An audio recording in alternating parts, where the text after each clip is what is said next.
left to go in the house and said bye-bye, and she waited till he was gone to say bye-bye back. You're so... Yeah, you got to say bye-bye to Greg. Wave. Should we turn on some lights so we don't fall asleep?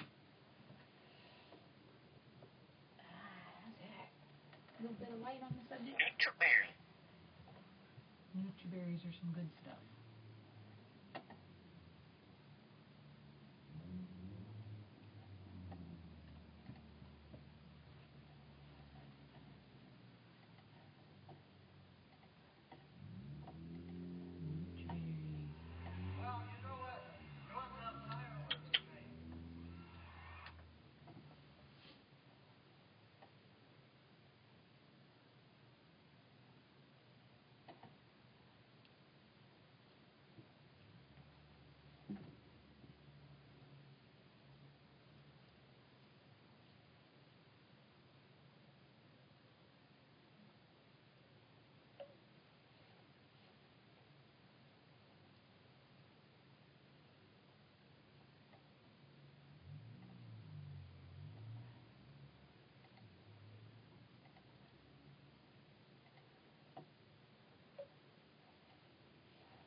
How you doing? I'm doing okay. How you doing? Marked? Mark? What bird say? You did. Oh. You gonna sing it? Nutri-berries. Yeah, good bird. You like nutri-berries? Nutri-berry. How you doing, babes? Boom, boom, boom. Boom, boom, boom, boom. They're not singing, babe. Boom, boom, boom, boom.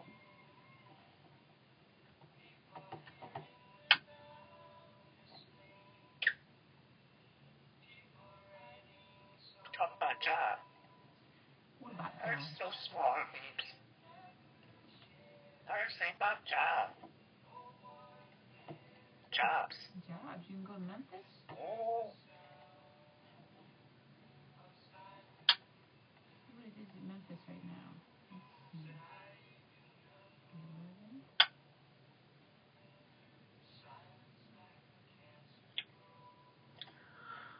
11.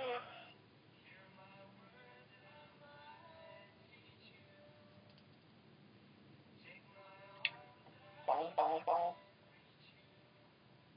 Jobs. Jobs. Jobs. Jobs. I heard you talking about job, babes. Yeah, jobs.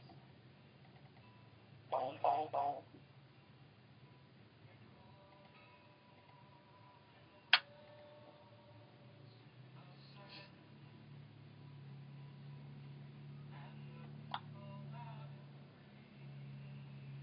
Hello? I heard you talking about job.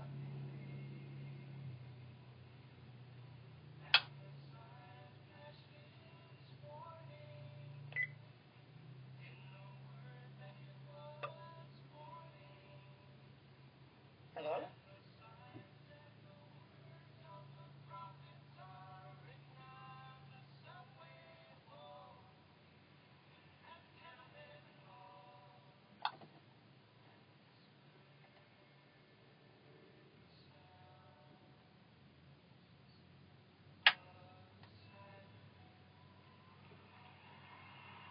Hello.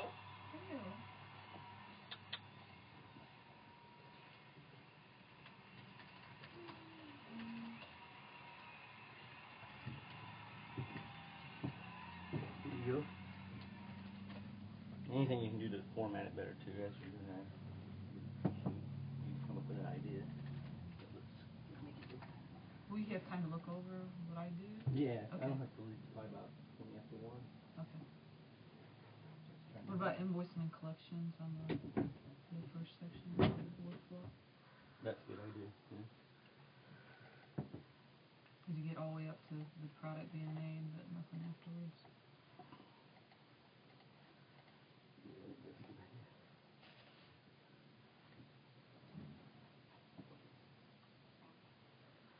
I think you could almost put down on there a CRM, workflow, customer relationship management. That's kind of Sales. Yeah, I guess you could put that in parentheses. Just put like CRM workflow.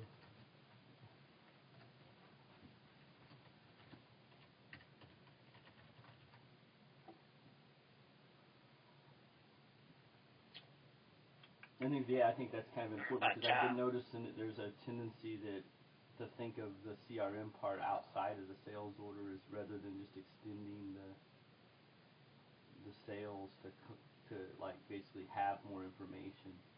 I think there's almost a tendency to think of CRMs as like a whole entire other system. Well, I mean, it's more like a sales management process. How do they consider like marketing to somebody that's already a customer? Is that to me would be CRM? Where marketing is more like you're trying to reach out into markets that where no one knows who you are yet, or they haven't purchased from you before, they don't have an account. I mean, because they have two different departments. We could almost just say marketing workflow too, because they do have a whole kind of different way of doing the marketing. Yeah, marketing is separate from sales. And it's separate from CRM. Yeah, okay. They can kind of integrate, but CRM is actually a lot closer to sales in my mind. Than marketing. Yeah, because marketing, it's kind of like it's like the potential of sales. So you're saying, well, we've got this many customers at this time of year, like last Halloween bought this thing. So and you know who they are too. Where marketing, you put up a billboard and you don't know who's going to see it necessarily. You think, well, people that are going to work at this factory will see it, or people that are going to the SIU game will see it.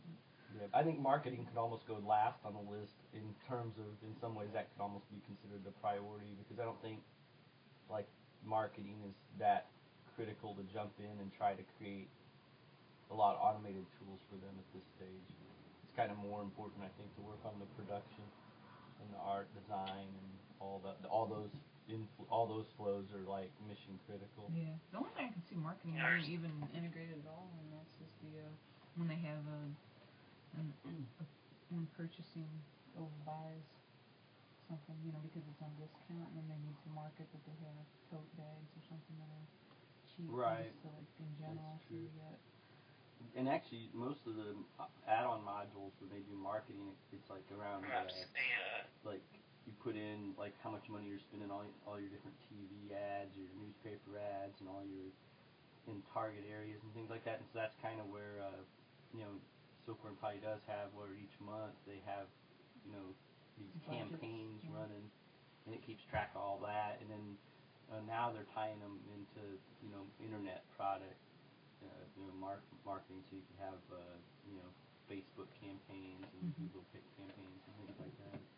I could see Silkworm doing a lot with Facebook campaigns. Yeah, they have an account and everything. They don't do much with it. They did a little bit when they had that T-shirt record that they're going for. Where one dude was putting on like 1,000 T-shirts or something. Not 1,000, but hundreds of T-shirts. They made a YouTube channel for watching it and promoting it on Facebook. Did you ever talk to him afterwards about how that felt? He said it was like hard to breathe because there's like so much weight. Did he make the record? No. He was in with him like 20 or something. He was pretty close, but it was still like so far away. I can't remember how it is. It was like up to like a 8x or something. They stretch, you can put like so many of the same sizes on them, but they pick somebody that's skinny to begin with, so he doesn't have a lot of muscle on him to hold all that weight up. They just thought he was gonna die if he kept getting T-shirts. He said it's like somebody standing on your chest because you got. I mean that'll be like the. Can you imagine that being in the news? Somebody suffocating from because T-shirt contest? because there was one recently where somebody did something really stupid or some contest. Oh, eating roaches. Did you about the guy that ate all the roaches and died? No, that's good. Yeah, there was like a roach eating contest and he ate like a ton more than everybody else because he wanted to win like $500 or $1,000. It was some silly amount of money. and he walked outside and just like he started getting sick and keeled over and was on the ground. They called the ambulance. He died. Ooh.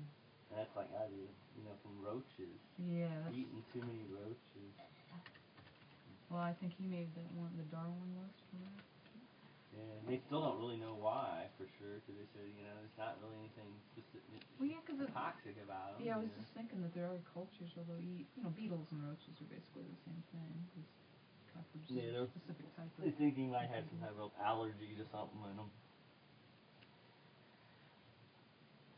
And that's the thing, you're eating something that just most people don't eat, so it's not like there's an FDA, like, if everybody ate, like, that kind of roaches every day, they might find that there's, 1% of the population or 0.5% or something that are, like, allergic to them, like peanuts or something. Yeah, they carry just a little bit of germ on them that doesn't bother you unless you eat a whole bunch of them.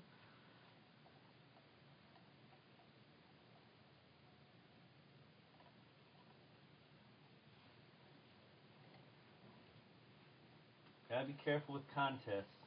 I think anything excessive like that, hurry up, get the t-shirts off him, he's not breathing, Just he knew when to call like, it. Oh, yeah. no. I think he knew the risk when he went in that it was going to be heavy. Just one more t-shirt. Yeah, I think he was still so far away from it that he couldn't even imagine putting one more on, much less 20 more. One of BB's fans won $1,000. Really? Yep. Doing what? It was like a drawing. Oh, neat. Subway drawing. A Subway? There's people actually giving away money? Yeah. That's crazy. That'd be the local one. Their franchise use often do a lot of campaign marketing. Hi, what you doing? Right after you left, did you hear her say bye-bye? And then we closed the door. No, I missed it. She was like she was waiting for you. Bye-bye. She does that in the house too. She'll wait for you to close the door and then she'll go bye-bye. I was like, Greg can't hear you now. Okay, I didn't hear you. That's okay though. That's sweet. You're wondering what it means, aren't you? Yeah. Remember when you said bye-bye to Greg? Greg's back. Hello. Hey. I bet you like this even better. You're closer to people.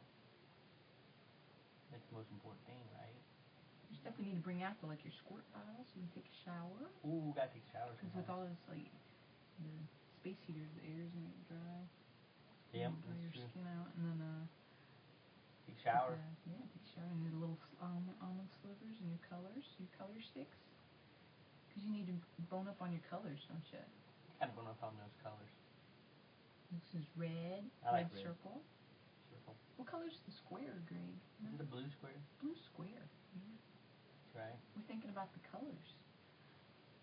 What's your favorite color? Sometimes I like yellow. Yellow, that's a good color. Big Bird's yellow. Yeah. Big Bird's yellow. He made his own club. He's a good bird club. That Good was bird. so cute, though. Yeah, that was. I want to be in the Good Birds Club.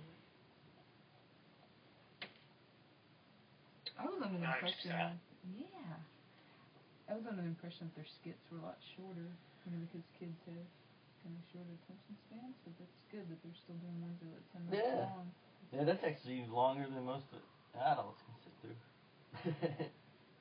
Like an hour he's going to do something else and the story. I was curious what the adult was going to do. Let's go bring an adult over. Well, they did a great job of writing that one. Yeah, they didn't bully the bully, which some adults would tend to do. Like, there's stuff wrong with you too, Yeah, it was like very well handled. Yeah, we're gonna start a different club, and you can join if you want to.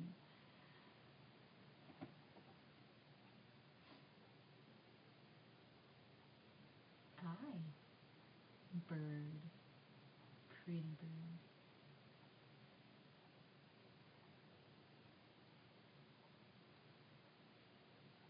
How you doing, little bird?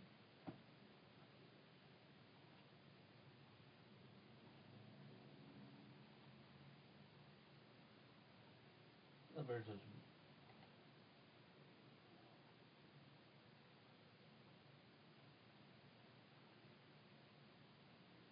I can tell that Shopworks, and not just them, but a lot of these companies, they're paranoid about people taking their screenshots. They've gone to. Oh yeah, the info tower or whatever. I don't show a single screenshot. I think they're afraid that they suck too bad and people won't buy it if they show it. But I think some people go the other way where they don't want people looking at their designs and how they're collecting info and stuff. Which is exactly what I want to do. Yeah, that one, I called him and talked to him, and we've written it off and almost immediately because it was a web-based solution, which is kind of ironic now. But then on top of it was like when I requested the screenshots or the demo, that I could look through myself, they were like, well, we'll have a sales rep call you, and then they'll give you a login and password onto their system. So it was like nothing would ever be anything that I could save or keep or look at later. It was all just like, what they'll show me, and like I have to sit back and watch a movie, and then that's all. Yeah, that's why you just use like that Bandy Cam like I used to record the video game and stuff and just record it that way.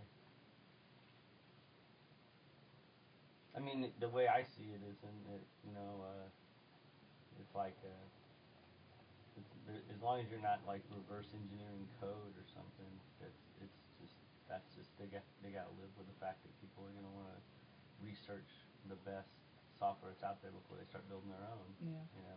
I could see if everything, if all of your screens, or even one screen that's complicated, is exactly the same as their complicated screen. I mean, it's not like there's anything in any kind of, unless you do that, unless you just copy exactly what they did, line by line, and make an exact design of it. There's nothing. It's not like it's patentable. It's not a patentable thing or anything like that. So.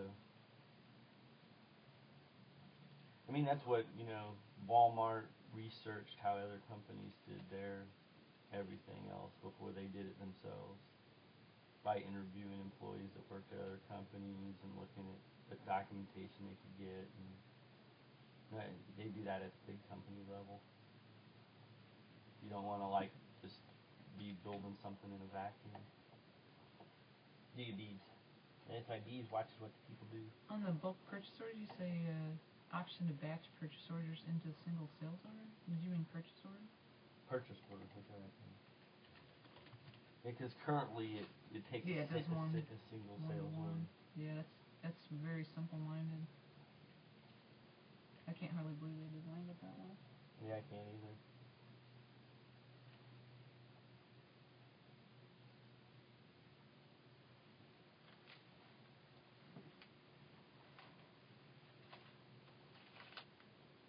I was gonna put some mate in my coffee. What's that? I started doing is dipping a mate bag in my coffee, and it gives you extra energy. There's not enough caffeine in coffee alone. Yeah, well, this isn't caffeine, it's mate.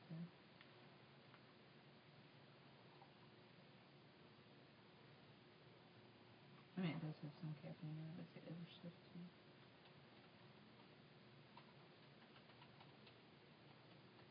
Got Raymond nut. You like Raymond nut, maybe?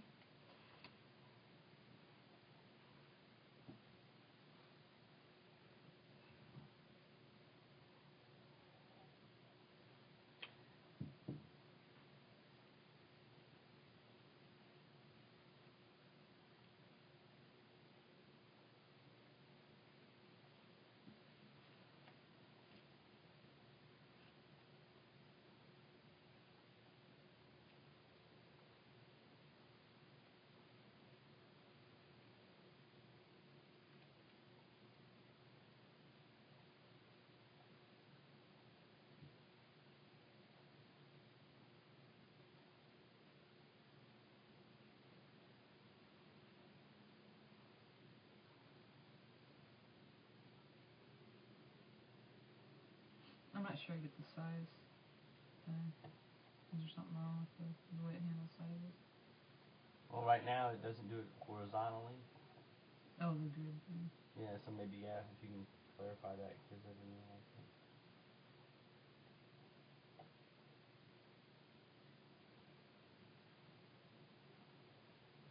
than just staying horizontal like that.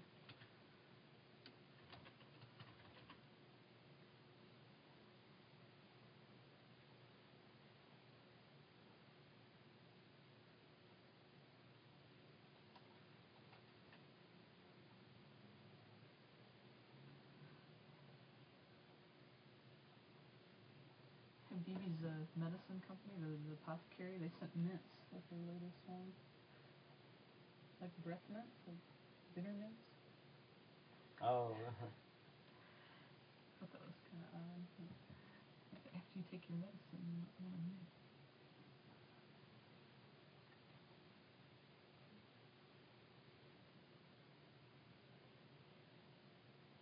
Maybe they felt bad because that one bottle got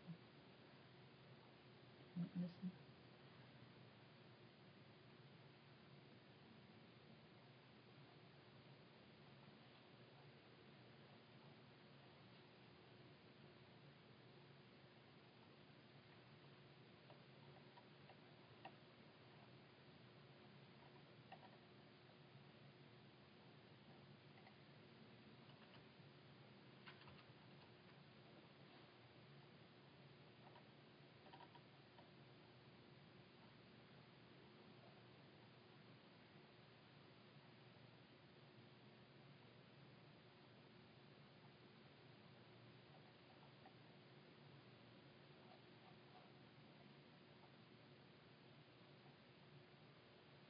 It's kind of neat being on the customer side of their system for once and see how it works a little bit. Yeah.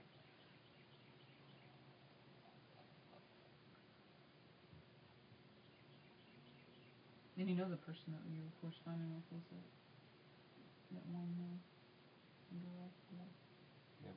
you work with them. Seems like a good fit for her. She's pretty easy to work with.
You made yourself pretty again, baby.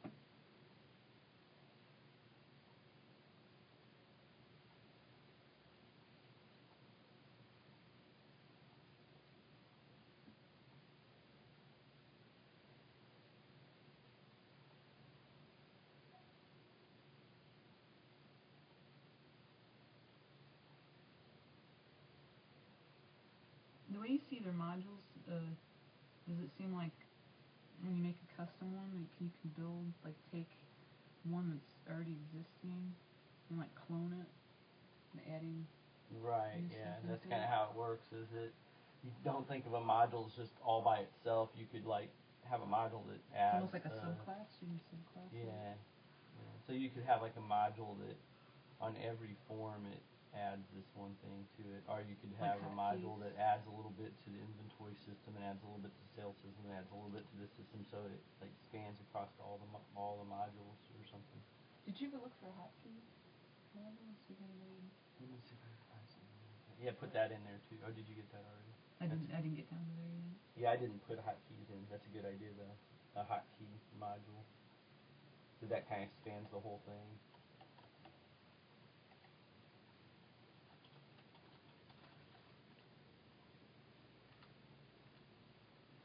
If we can get this solid, like,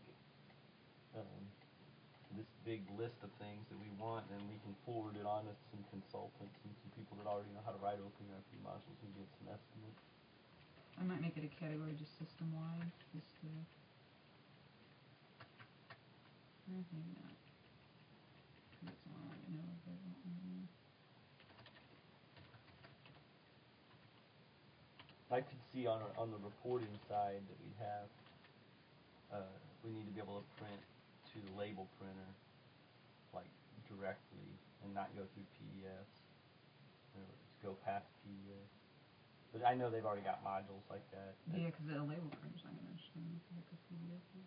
But there's people that are using these things for point of sale, and they're using those with label printers. Oh yeah, they even have the touch screens for print receipts and stuff. I know because some people have had trouble getting it to work. So you read the stuff of how they try to get their label printers to work with it, but they do eventually get them working with it. I do think that we probably won't have quite the ease of implementation we would as if it was just an off-the-shelf package with like a ton of support. Yeah, I'm a little worried. It seems like a lot of changes and something that neither of us know. That's why I think that we have to look at having someone else write these big modules. And then we can work on integration and understanding the framework.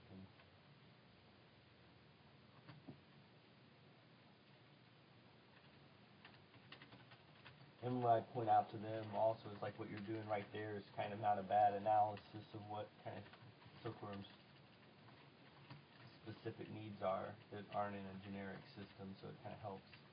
Even if we don't go with OpenERP, it still helps us. Yeah, I know that was in Shopworks. That was one of the things. It's like, how we have to use the mouse, like to go between fields.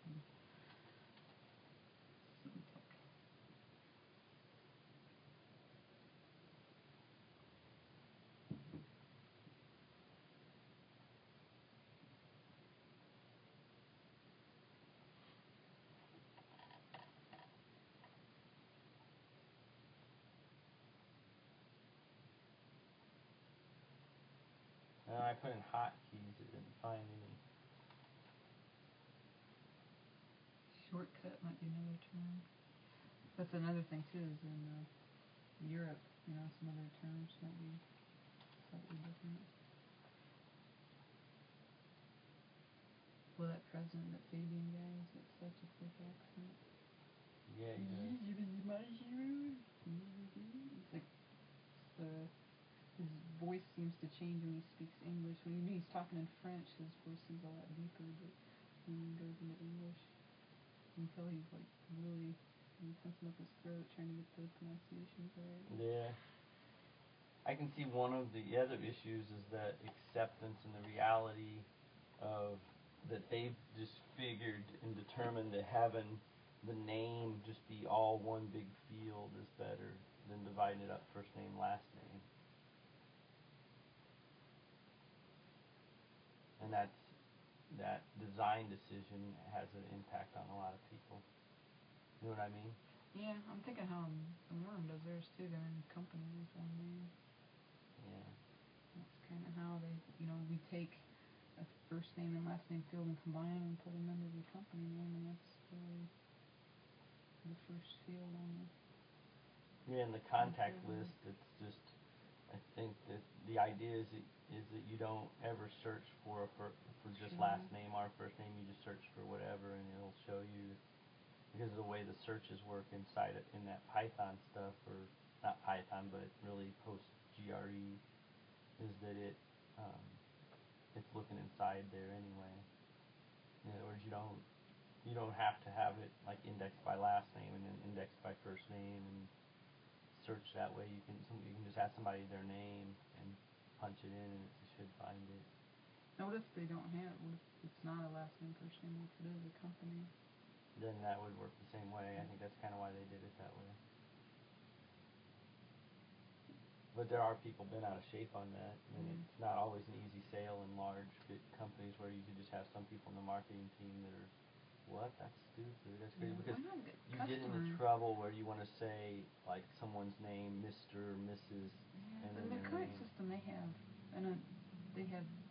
customer name, and it is one field, and then there's contact below, which is also one field. But then that's all you there can is. put So David, or you can that put Mr. Green, or So if that makes it even easier for them because they're already kind of that way. Yeah. So they don't have last name and first name divided out. And if they're gonna put last name and first name in the customer name, because they don't say company they just for that type reason, it that way. they'll type Miller's, comma Sean. You know, if it's That's Sean what Miller. that's what the developer argues here is that if you really need to have last name first, but then what the argument always comes down to is in correspondence, like letters where you want to say, and we just want to tell you, Fred, that da. Like if you were doing it for like a marketing campaign where you want to actually use their first name or something inside of a paragraph. That's what the contact is for. But if you have their first and last name all in the same field. Then you say, Dear Sean Miller. Where up in the company name it would say Miller, comma Sean. Down the contact name it would say Sean Miller. And then just parse out where the space is when you go to make the letter. No. The letter is using the contact field. Yeah, but if you don't want their last name mentioned. Then you just type Sean. But what I'm saying is it's not the same for everything. Somebody might want to send out one letter that has a very friendly thing, and it might, like, you know, when you get something from like Publishers Clearinghouse, sometimes they'll use your last name, like Mr. Moss, comma, and then somewhere they'll say, and you know your name, Greg, was happy to see this, da. So they're using parts of your name in different places to make. Right now, what they do is they do it on a customer by customer basis, and maybe even who the sales rep is. If the sales rep's real formal, then they'll put Mr. Miller in the contact or Mr. Sean Miller, and the company name is still gonna be Miller's, comma Sean, no matter what. Right. And then, but if it's somebody that's more, you know, casual, but they just might put Sean in the contact name so that everything will say Dear Sean or Hi Sean.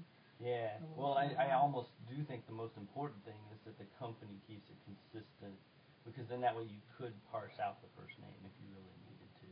Like you always said, it's always going to be first name, last name, or it's always going to be last name, first name. Then in a worst case scenario, you could parse them out and get just their last names if you had to have them. You know. Yeah, it's kind of rough though, because not everybody's name is, you know, formatted the same way. Some people have 2 words in their first name or 2 words in their last name. Nobody's really got commas in their names, but if they list more than one person in there too, that could. Yeah, but people, if they know that the format's consistent, can run it through some kind of logic where it says if there's a hyphen in the name, then people knowing it and actually doing it consistently are 2 different things. Yeah. Oh well, I'm getting us distracted. Yeah, I don't see that as being a big change for them. I can see for other companies it being like, well, I gotta have 2 separate fields. And it is 2 separate fields for the sales order system now. And a lot of times it contains the same information.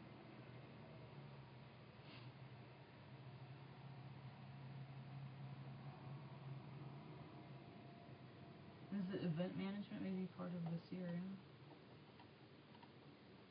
Say that again? Event management? That seems kind of partially. Well, it should link into the CRM maybe.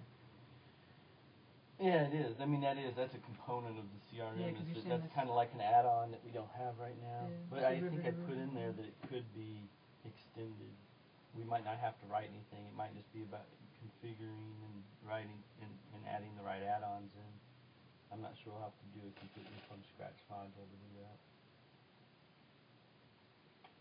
Except with maybe how it integrates with art proofing and stuff like that.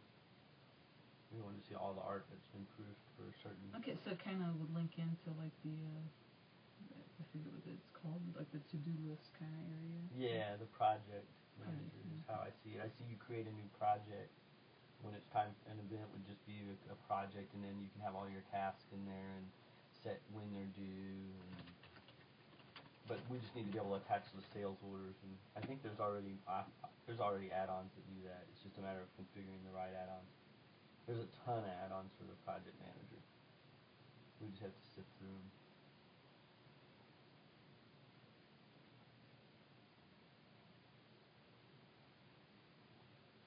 Oh, here, if you can add this in there somewhere under the sales order thing, is we need to do edit the sales orders that have already been put into production if possible, or a way to auto void one and create a new one. That's kind of probably what'll end up happening, is voiding the old one and then creating a new one. Okay, there's no real sales order section. Maybe just make it its own thing, and okay. But you get what I mean, is that right now there's no way, once a sales order is confirmed, then it's frozen. What will it take to change that? Maybe we just don't confirm the sales orders. It's complicated though, because once you send it to purchasing, then to unwind it, that's what we got to research. That's kind of a hole right now.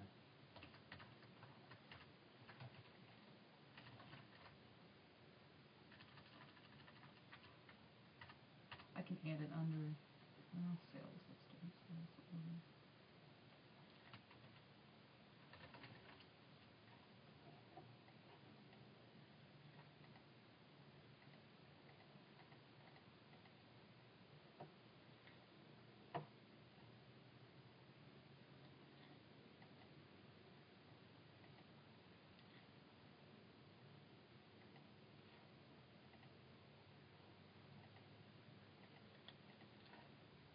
You sneaky bird.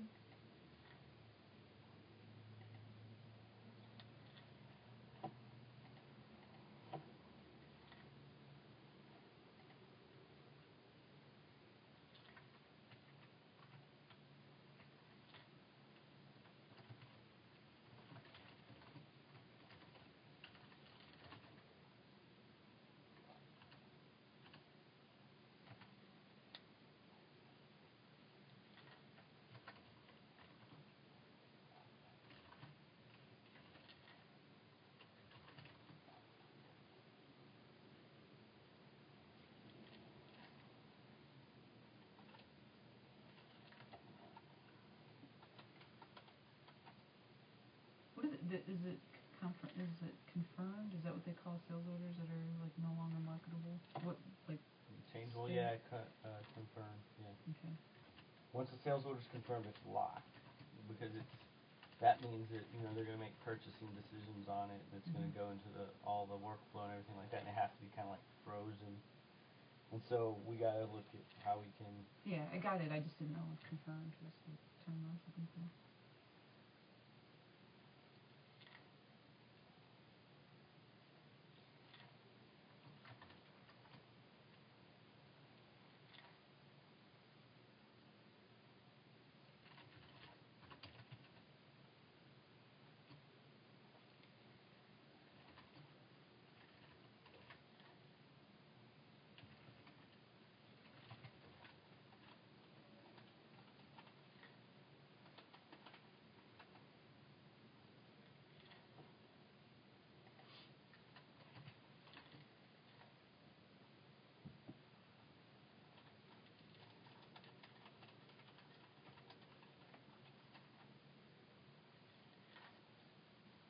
The voiding and recreating, I wonder if the sales orders can have, like, if you can keep the same number. Or added, or like an A, B, or something to the end of that. So it doesn't confuse. Well, yeah, I think that's just what we got to research, is maybe there's a way where they go in and say they unconfirm it, and then we take a snapshot of it, and then they make the changes that they need to make, and then we can do an analysis of what's changed, and then create the records we need in site of purchasing and all the other things that are needed to handle the change. Delete the records or cancel purchases on things that have changed. That would be the slickest way, is tracking down all the transactions and fixing them so that it doesn't have to all be redone again. Because if you void the whole sales order, then what I'm assuming is it'll cancel all the purchase orders, and I'm not even sure it'll do that. I don't know what'll happen, so we have to test all that out.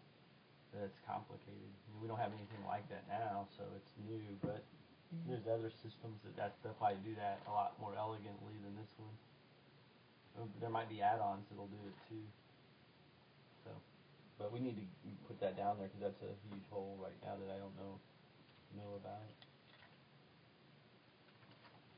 And I can just see from making our orders how easy that could happen, you know.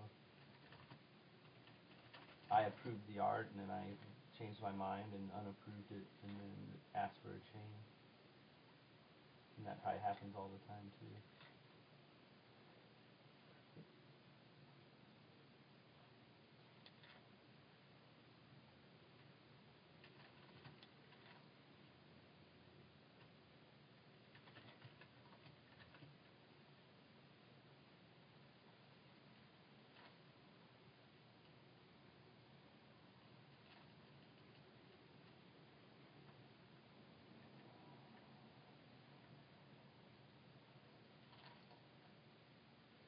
Barely resting up so you can do some good talking later. I like to hear some talking later. You can talk if I go get some more coffee. Talking.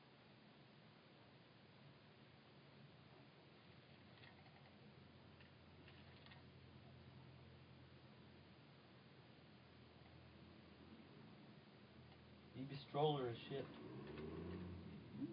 The stroller will be here tomorrow. Stroller? Where's my stroller? It's funny because I was like, when I was sending people a link to her Pack-A-Bird, it always went to that picture for some reason, the stroller. And I was like, well, we didn't get the stroller, that's silly. That's silly. Yeah. Until we realized after carrying around by hand all this time that probably a stroller. It's a little bumpy in there, maybe. People kind of. It'll be a lot easier for us, Beebs. Hopefully easy for her too. It's gonna be cheesy, but she's Beebs, that's okay. We know how special she is. Everyone else will be like, my gosh, they got a bird in a storehouse. How silly. An RV. We need to make some stickers or get some things to print out from her new graphics to put on her cage. Put on her little Patch. What's that? Iron-on patch. Yeah, put on her Pack-A-Bird. Now that we got the design, we could use them on Cafe Press too, rather than having to go through Silkworm to print all those T-shirts. Yeah, they were more expensive though. Yeah. I was looking at what I ordered. Well, that's what we just can do is put them on Cafe Press for people that, you know, that if they want one and we don't have it, then they can get it, but that will then can take orders on like BB's Road Trip for like ones that'd be cheaper because they're higher quality too.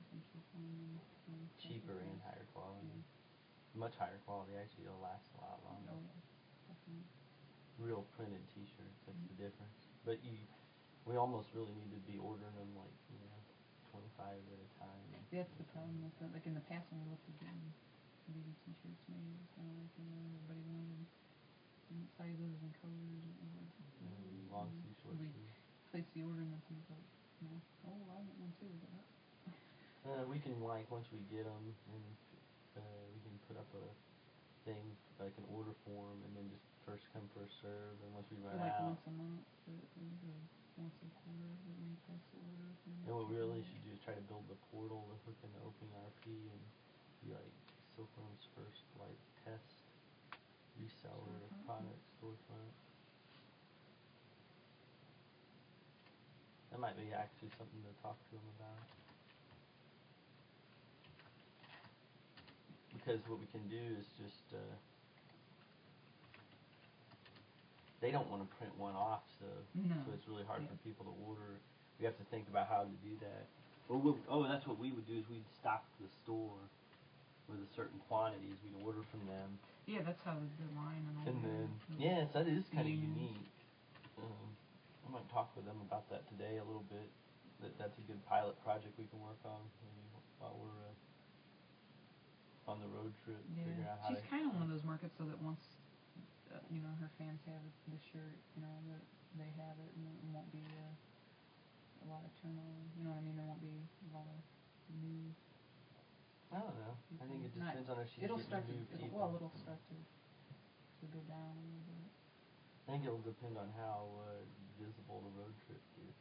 If there's like people, like it becomes popular a little bit more because that'll lend people coming that haven't seen her before. And we're driving around with like going to places with BB's road trip on it all over, you know, and they're going to go to the website, and if they see her, they'll go to the website.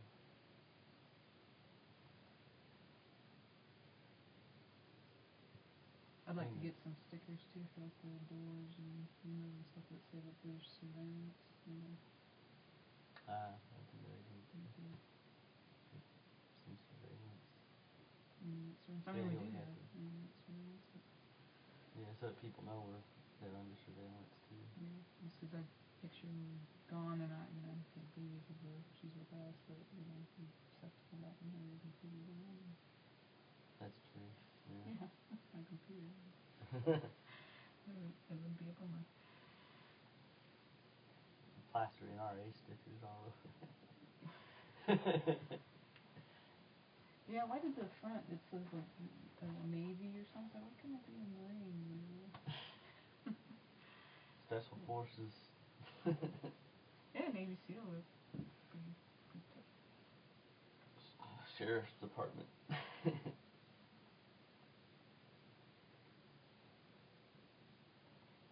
Buy a slingshot.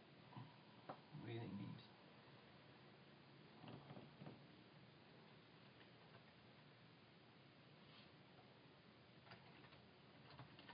Grab me up these feet.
Oh, you are sleepy too, baby.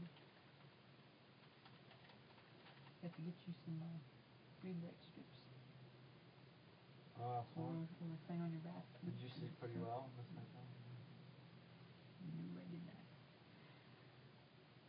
That's plenty warm. Was I on my back? Well, yeah. I just feel bad, like waking up so maybe if I can tell you're asleep. Oh, I was asleep. Yeah, I know. Dreams and everything.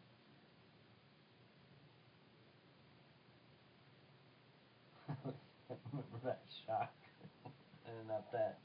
It made me think of like, in my dream, it made me think of the taxi thing of Jim going, like opening up the suitcase and saying, would I plug this in? It's like the book. Yeah. But it was like, you know, when Eric opened up the pack of Birdie, he wasn't in there. Oh, in your dream, yeah. Oh, so it wasn't just like the whole carrier was missing. She was just missing it from the inside. The carrier. I was like, what is wrong with you? Is it Tom? You're trying to think of an excuse like right off the bat. That's funny. Dreams are goofy.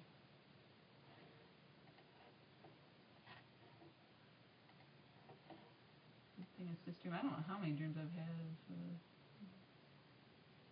not necessarily BB, but just like Anna African Grey or having weird stuff happen. I remember one I had was she was in the cage that Gracie's using now, as a daytime cage, and she was on the tray under the grate, like pinned down between the two, and I was like, how long has she been like this? And he's going, oh, I wonder how that happened. I don't know.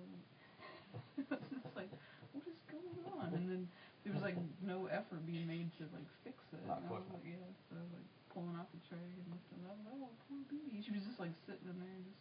I guess it was deeper than it actually is, you know, in the dream. So it was, there's plenty of room for her, but she was just trapped under there, and she wasn't squawking or anything. Just kind of bummed.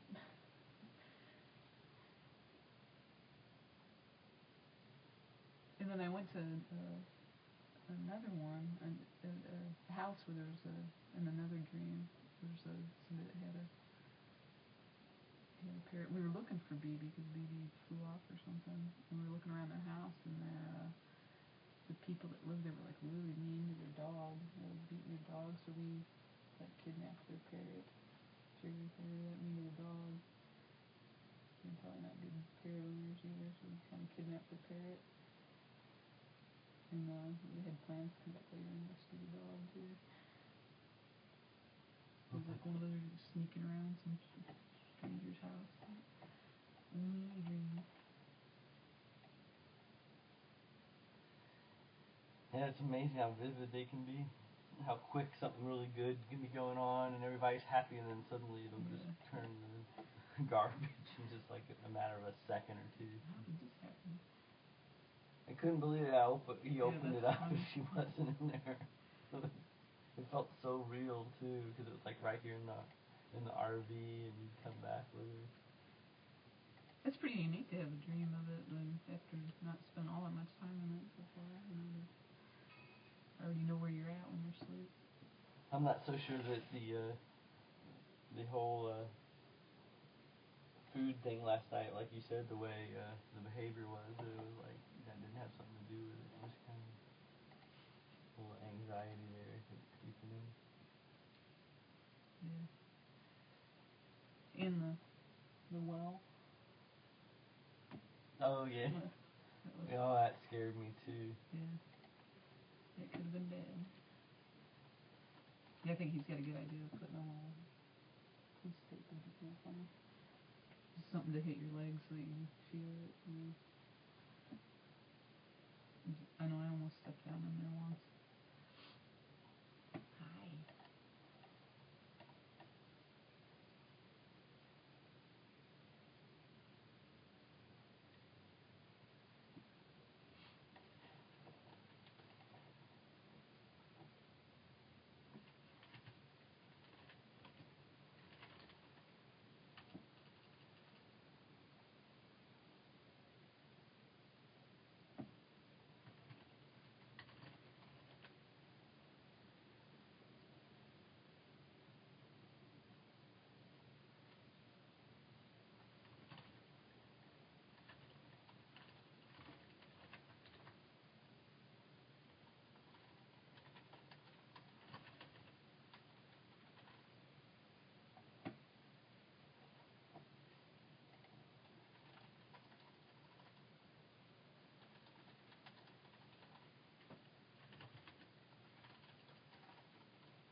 get your foot up. What's up with your foot?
Baby, can you make that sound?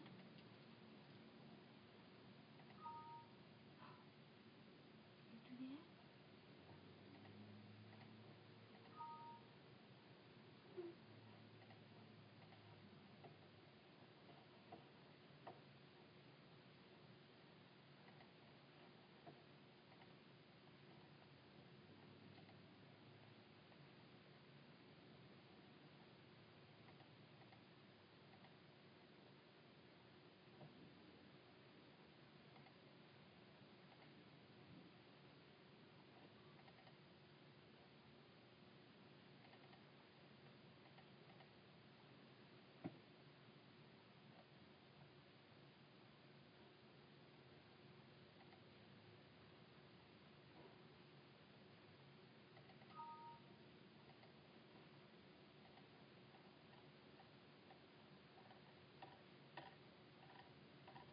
As far as the reports go, I don't really know what Open RP has now.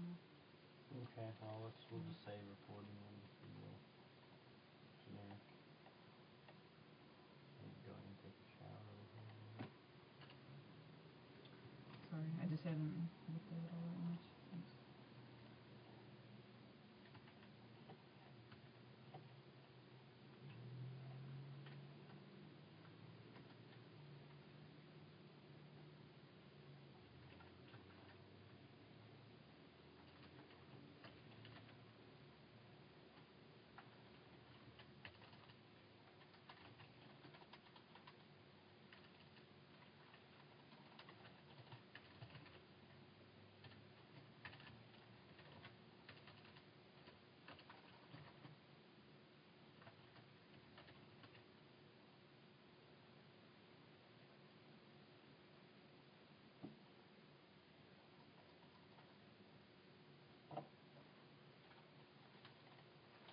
I'll put that as the last one, and then that'll leave room on the page for writing down which ones and stuff.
Set it back on there. It's a separate document because there's still a temp file after you had it open on yours.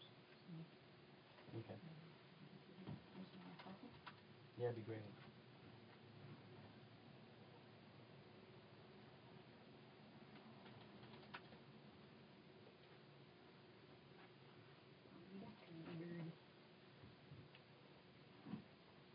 Bye-bye. Big big.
I need to go jump in the shower real quick, and then I need to get that printed. Okay. I put it back in the folder.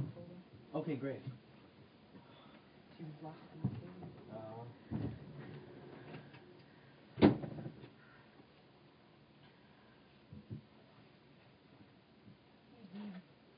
What are you doing? What you up to?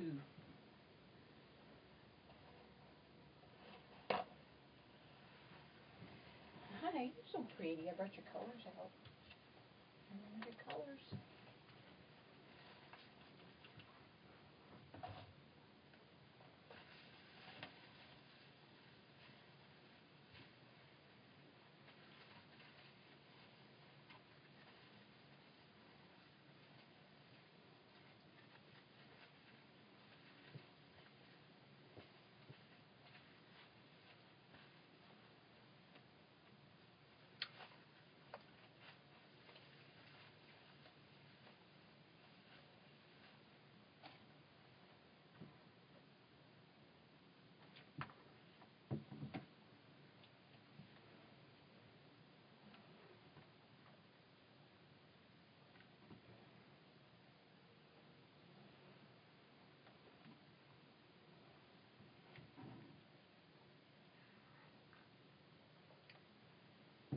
What you up to, little one?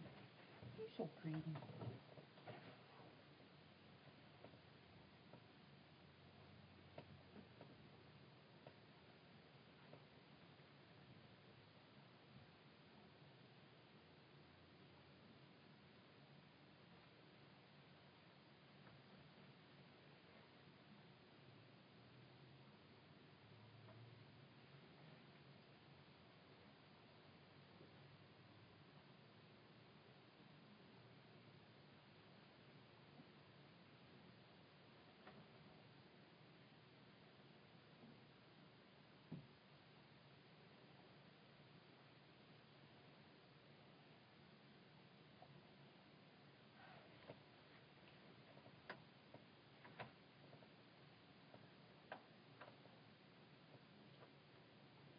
'74. It's kind of warm, isn't it, Beebs?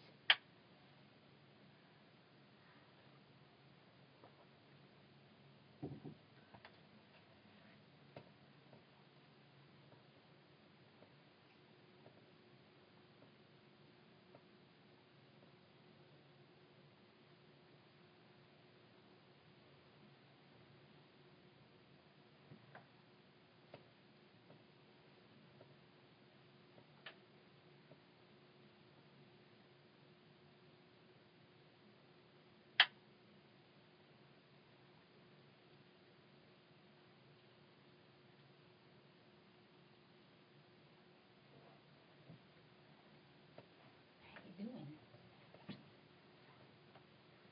You doing well, B-Bird?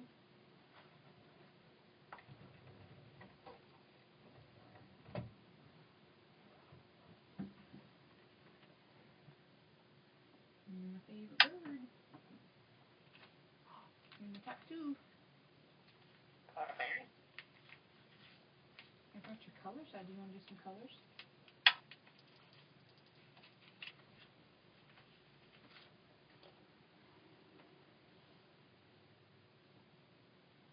One berry.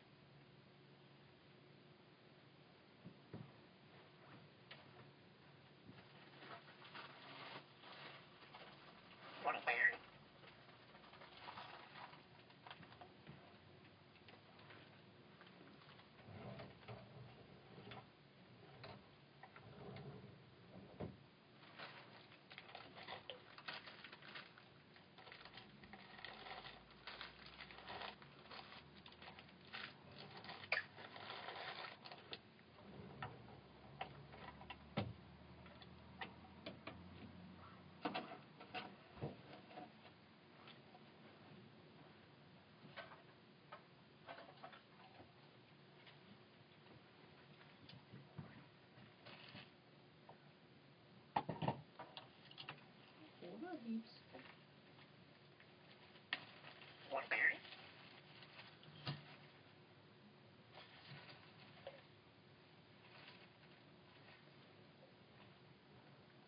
What's this? Mom. It is. You're so smart.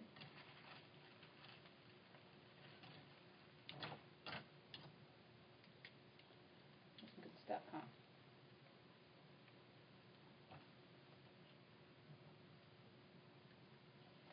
Can you touch blue? Which one's blue? Very good. That is blue. Very good. Smart bird. That's a blue square. It's a blue square. It's had some chunks taken out of it. Yeah, a blue square.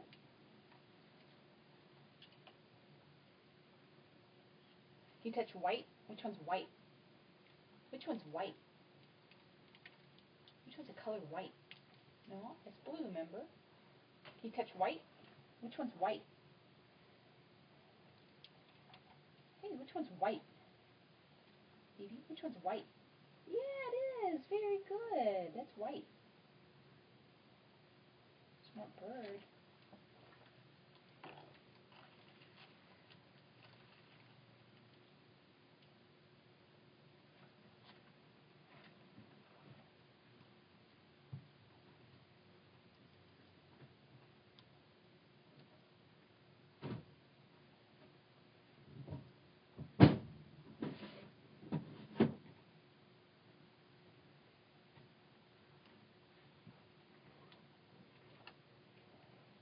Hey, you. What color's this? White. This one's purple. Purple. This one's white. See white? Yep. So what color's this? What color? Purple. Very good. Good bird.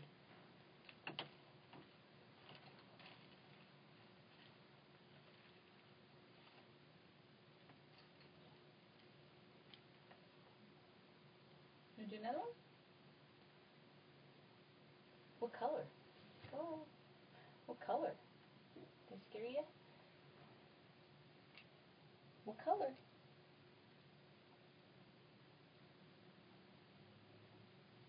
You looking in the microwave? Ooh, your eggs. Good stuff.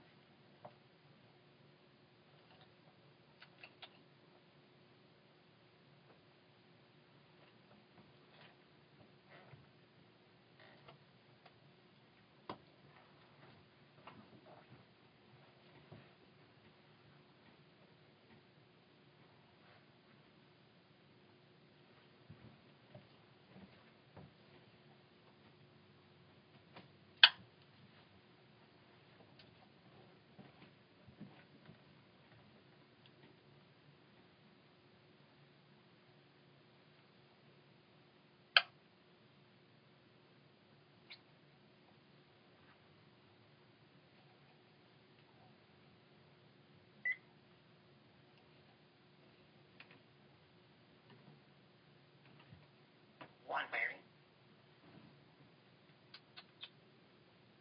You got Barry right in front of you there. I thought you were done doing colors. Are you back for more? What color's that? Purple. Try again. What color? It's purple. This one. What color? The egg? What color's an egg? What color's an egg? What color? Baby, you're a smart bird. It's okay. What color? You can go get your egg. Yeah, that's white. Egg white. Did you drop it? Yep. Did you drop it?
wanted a berry. And then what happened? Nutri-berry. Nutri-berries. Good stuff. Talk about job. Yes, talk about jobs. What color? What color is it? Purple. This is white. You touch white. Good, touch white. Which one's a star? Which one's a star shape? That's right, very good. Star shape. The yellow star. Yellow star.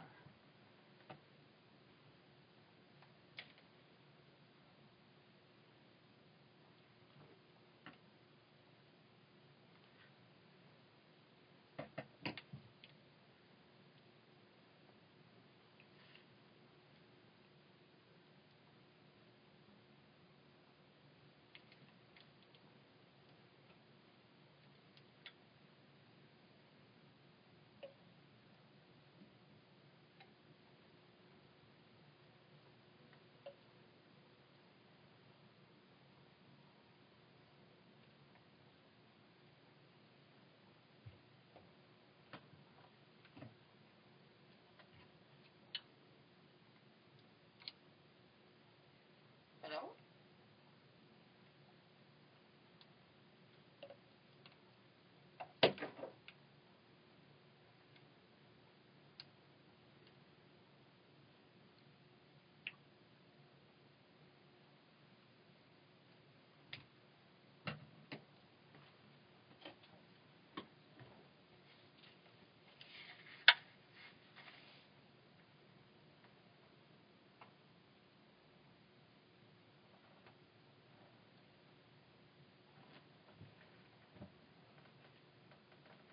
What berry? You have a berry?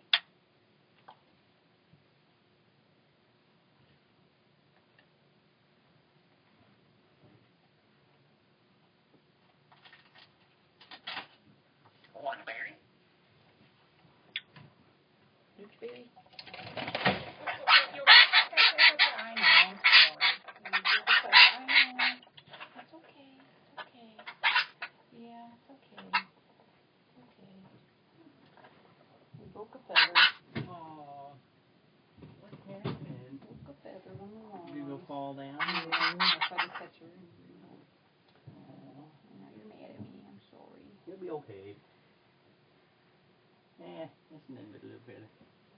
You'll be okay. Work on it, Beebs. Hey, no blood. No blood, no foul. You get pain real quick. Yeah.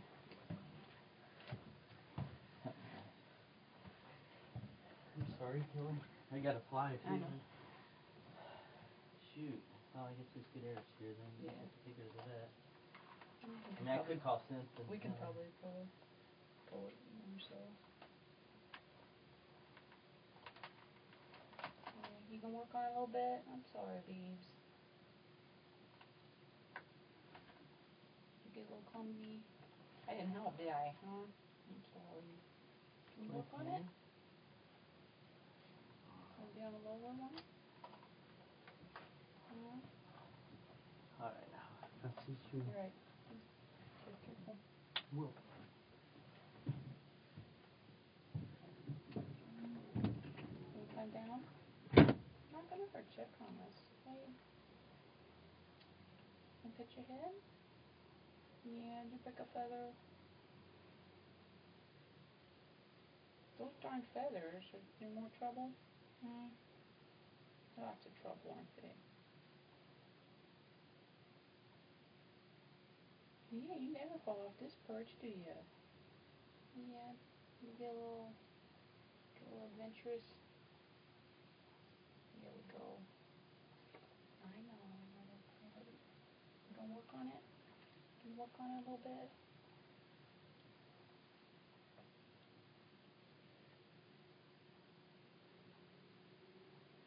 You gonna need to pull that?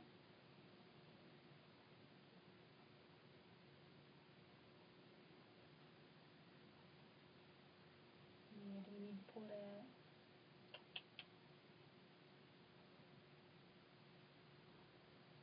You didn't fall very far. No, you didn't. I love you. Isn't it bothering you?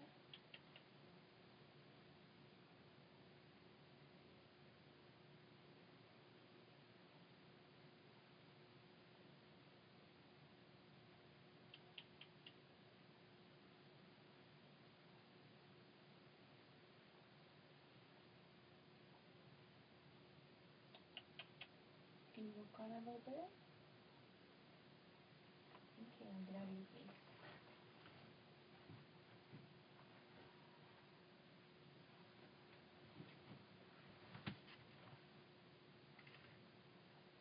You gonna be able to work on it?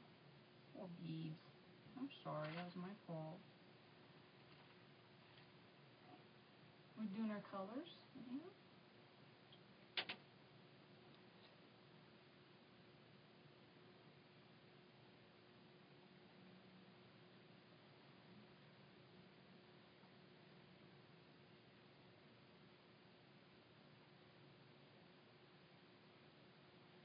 You think we should go pull it?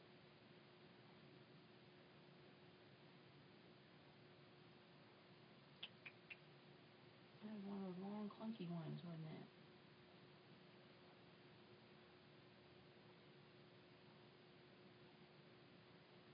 How you doing?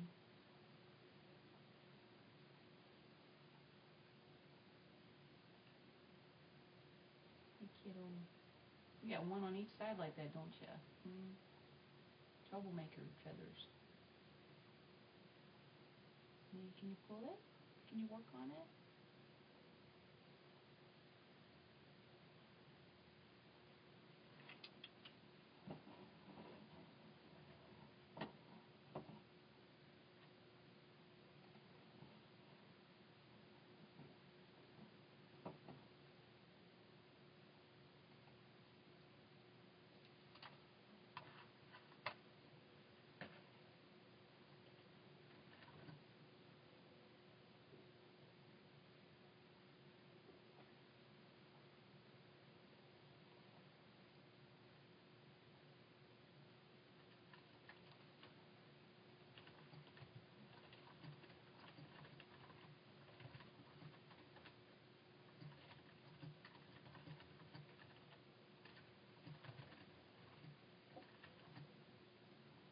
Hey, it's looking better already. Look at you.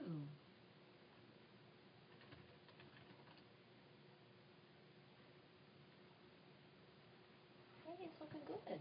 Yeah, did you get it back in place? Yeah, look at you. Do you want to step up? Do you want to step up? You're mad at me, aren't you? I'm sorry. I am so sorry. I'm not going to do anything to you, I promise. Is that why you're grumpy this morning? Is it about to fall out? I hope it does. I hope it falls out. Yeah. You look better already, Bert. Yeah, did you work on it? Huh? Is it feeling better? Do you want to step up? You don't want to step up? Love you.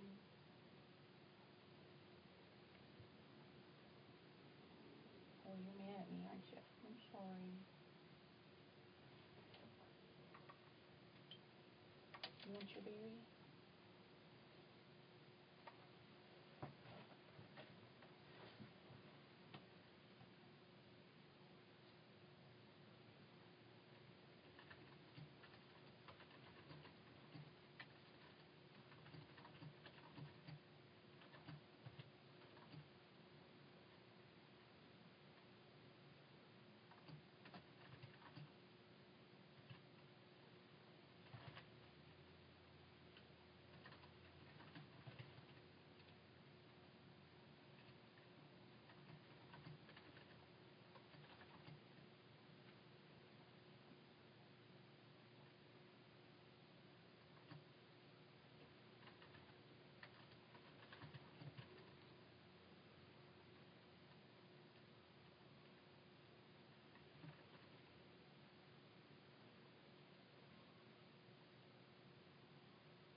Hi, Beebs. I'm sorry. You doing okay? You're a good bird. Is that frustrating?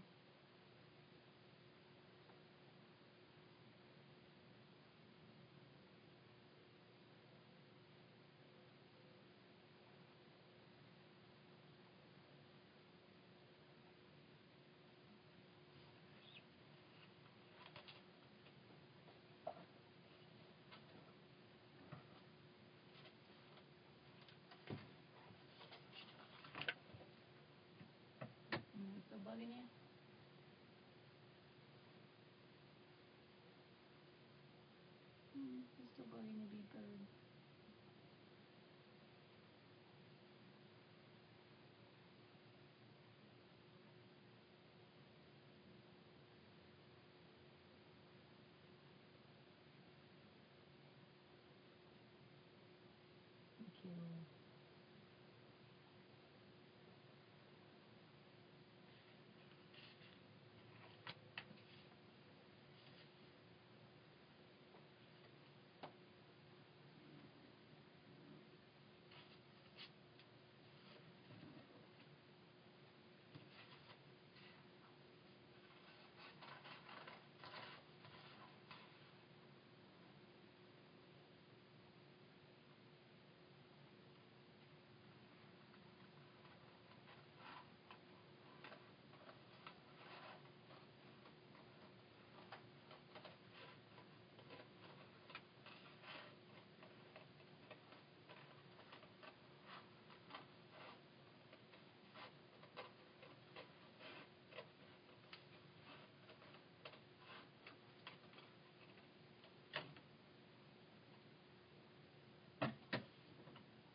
Doing good?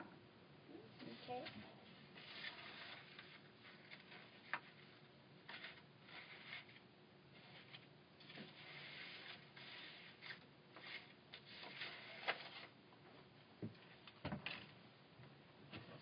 Pretty bird.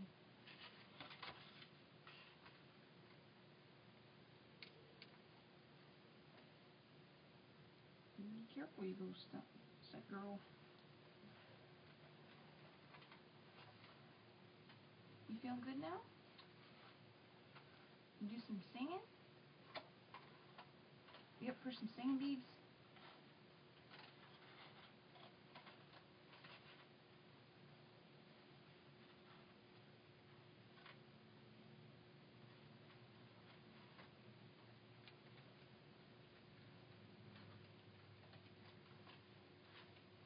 How's that other troublemaking feather? Good bird.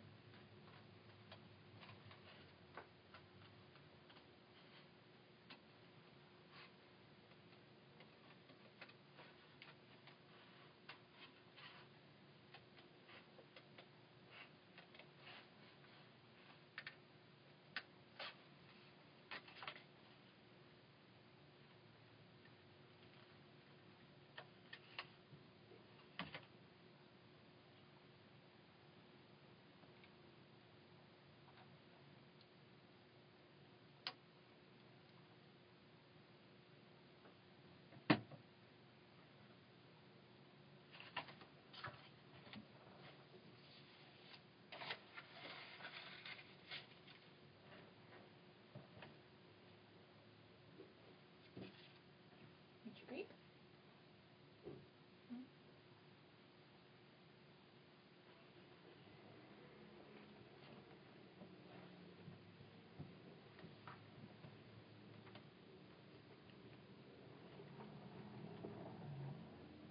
There goes Greg. You say bye-bye?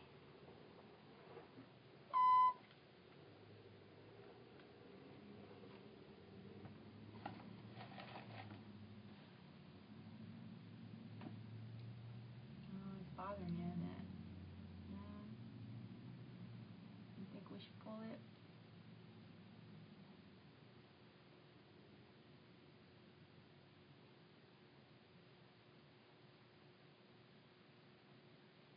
Is it poking you, baby?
You're a good bird, BB. You want to listen to some songs? Want a berry? Back on the berry kick.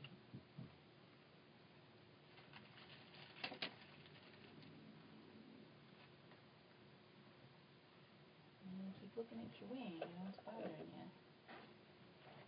Which one do you want? You want that one? It's an almond. You don't want that one. Alright. What's a turkey say? You do turkey? What's a turkey say? No, you mad at me still.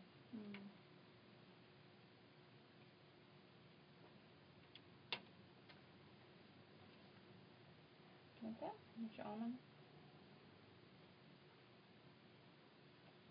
Should we make it better?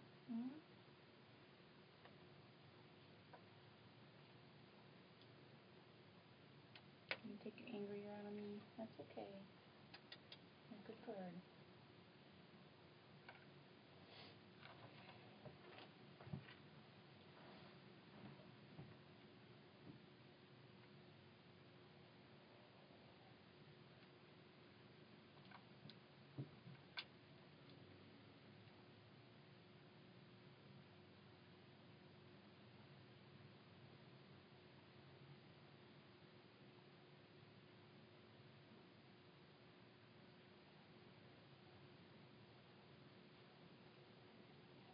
Oh, you're being careful now, aren't you? Look at that. Very good bird.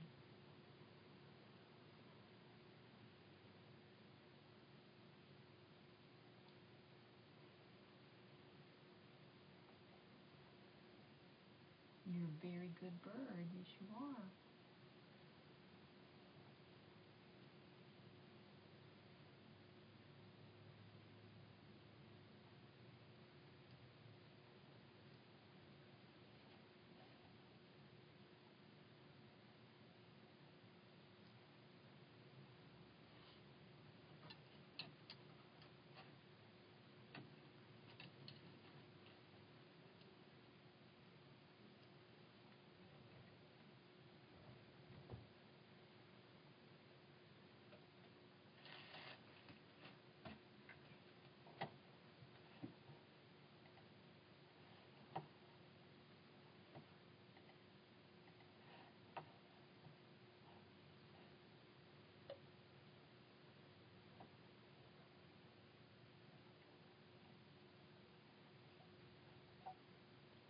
Good bird. That's so good.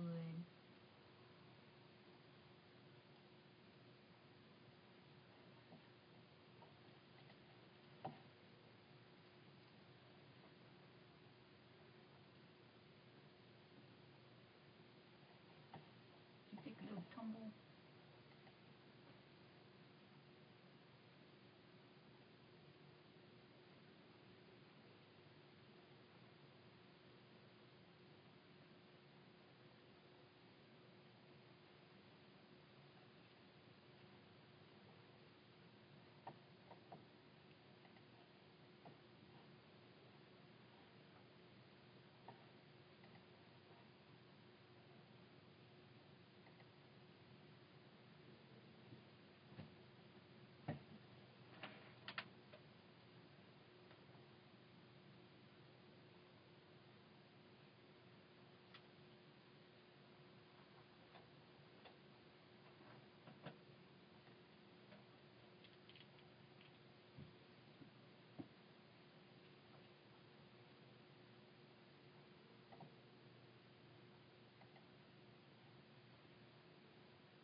fix your feathers. You're a good bird. Fix your feathers.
good bird. You feeling okay? The feather feel okay? You working on it?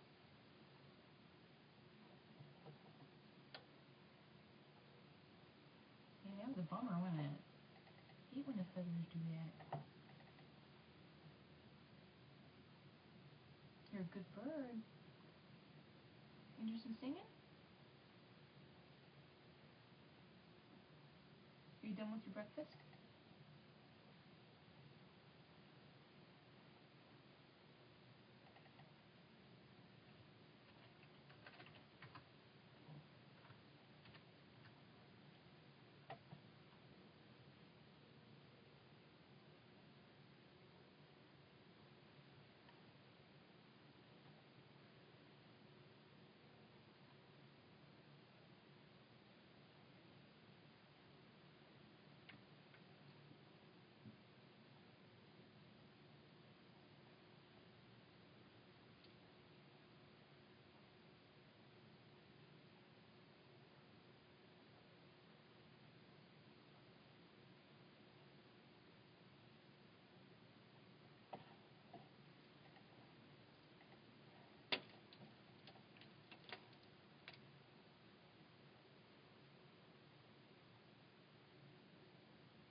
done in space.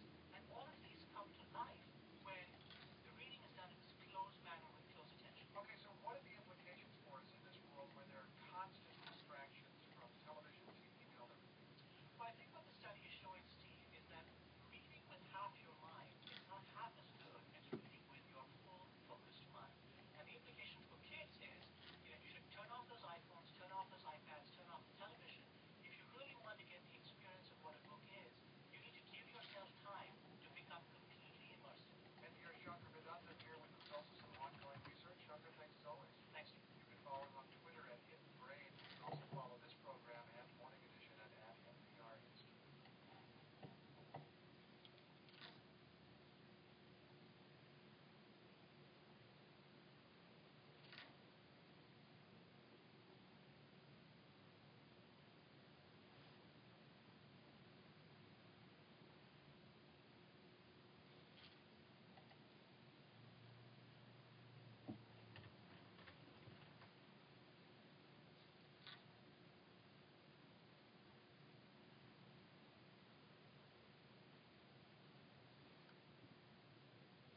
How are you doing, peeps?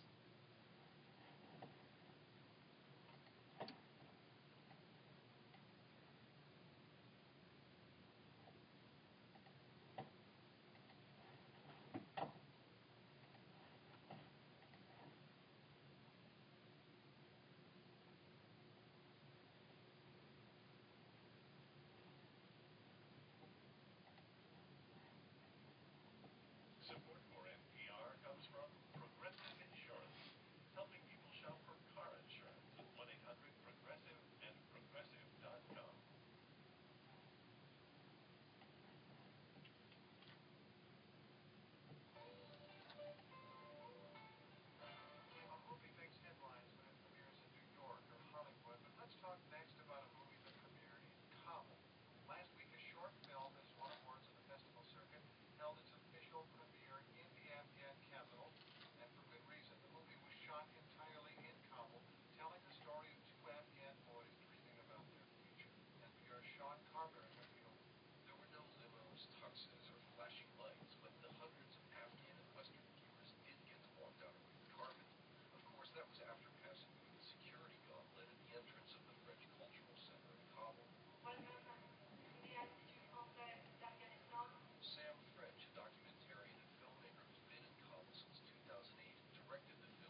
okay? Not mad at me anymore. That's good. Feeling better? Yeah. That's kind of a bummer, huh, when that happened. Yeah. Is it feeling better? Hmm? Yeah, we'll see. We'll see how you feel. You're a good bird. I know you know how you feel. Need some water?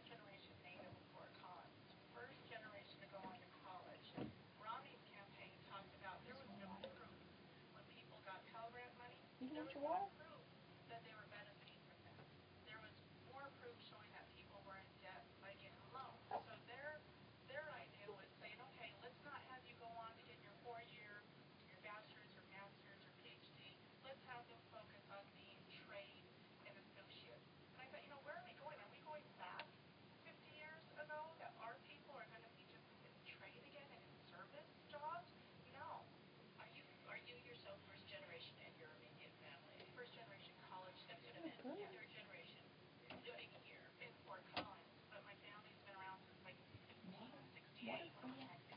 Pretty bird.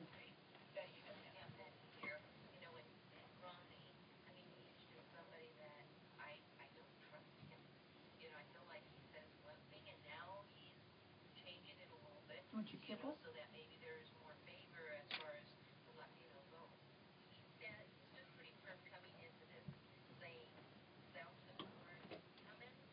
Finish your kibble and stuff? Yeah, it's all good.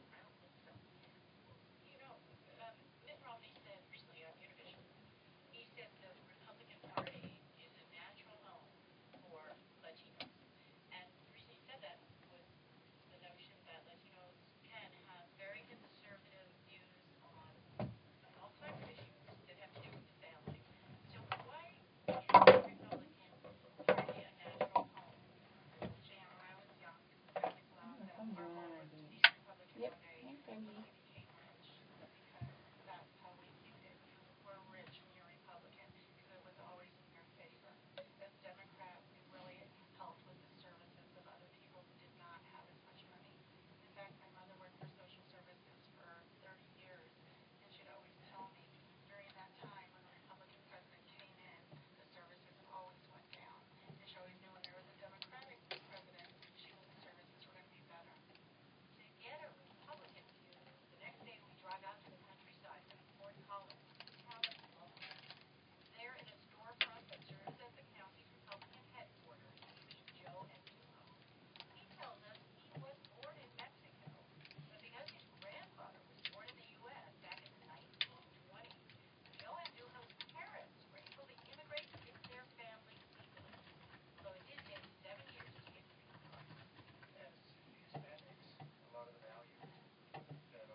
How you doing?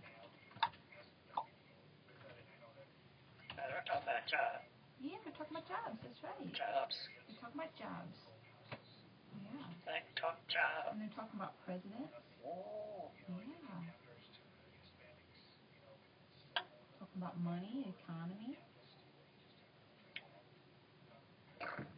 You don't care much about that, do you, Beavis? Talk about job. Yeah, talk about jobs.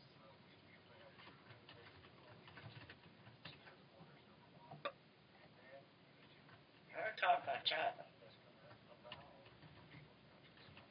Hello? Hi.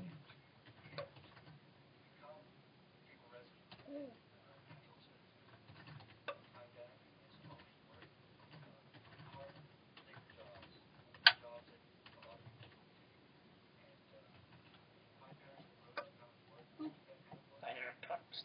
You hear some talking? Yeah. Boom, boom, boom, boom. Hello? Hello.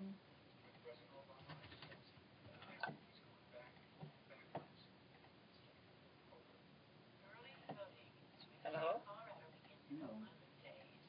Hello? Someone we heard from this morning will be looking to get out the vote for Let's talk about and political scientist John Strayer Let's talk about job. University Yeah, says we're talking about jobs. There's run. imagine the presidency. Boom, boom, boom. Let's talk. Some good talking. Hello? Hello.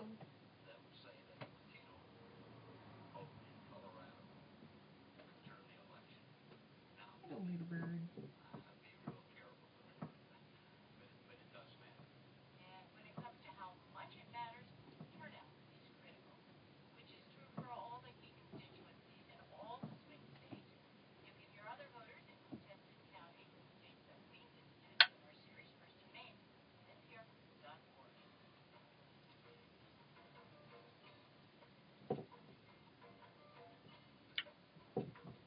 Boom, boom, boom, boom, boom, boom. You're listening to Morning Edition from NPR News. It's Morning Edition from NPR News. I'm Stephen Skinner. And I'm Renee Montagne. Half a century ago, the Catholic Church embarked on an historic transformation when the Second Vatican Council, Pope John XXIII, challenged Roman Catholics to throw open the windows of the Church. To that end, over a 3-year period, the Council modernized the language of the Mass, gave a larger role to lay people, introduced the concept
Work on that feather, will you? Good bird. Get that feather fixed. Yeah. I want Barry. Fix that feather. Isn't that how all the trouble started? Was Barry wanting? I like beeps. I like bees too. Boom, boom, boom, boom. He's singing. Boom, boom, boom, boom. Boom, boom, boom, boom, boom, boom. Boom, boom, boom, boom, boom. I like the beeps. You're so The sweet. beeps. So sweet. Boom, boom, boom, boom. Boom, boom, boom, boom. Let's talk about a job. Yeah, let's talk about jobs. Hello? Boom, boom, boom, boom. Boom, boom, boom, boom. Do-do-do-do. Do-do-do-do. Do-do-do-do. Do-do-do-do. Do-do-do-do. What's that? Hello? Hello. Hello? Hello.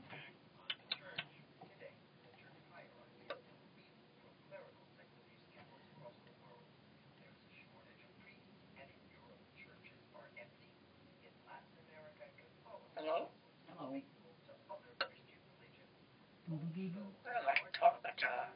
Alright, good job. Jobs. Yeah, jobs.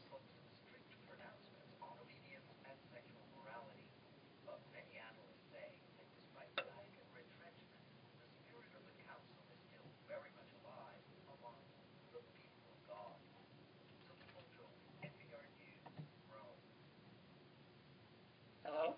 Hello. Hello? Hello. I like the beeps. Boom, boom, boom, boom, boom, boom. Boom, boom, boom, boom, boom, boom. Hello? Hello.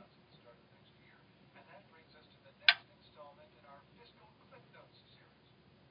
On Hello? January 2013, Hello. this will be a massive fiscal cliff of large spending cuts. Oh. Let's talk about China beeps. Talk about China. What you say? You talk about China? I think you talk about job. Yeah, talk about jobs. Oh. Spending cuts to both defense and non-defense government expenditures set in motion by last year's Boom, boom, boom, boom. NPR's Tamara Keith has this story about what the defense cuts would look like if they happened. Salaries for uniformed Hello? personnel are the one major thing that's protected. Otherwise, it's about a 10% cut to everything from Pentagon civilian staff to the acquisition Hello? of multi-million-dollar aircraft like the Joint Strike Fighter. The F-35 likes Oh. to. It's what we do. It's who we are. This is a promotional video for the fighter jet made by defense contractor Lockheed Martin. Talk about job beeps. Senior fellow at the Center for Talk about Strategic jobs. Let's talk about job.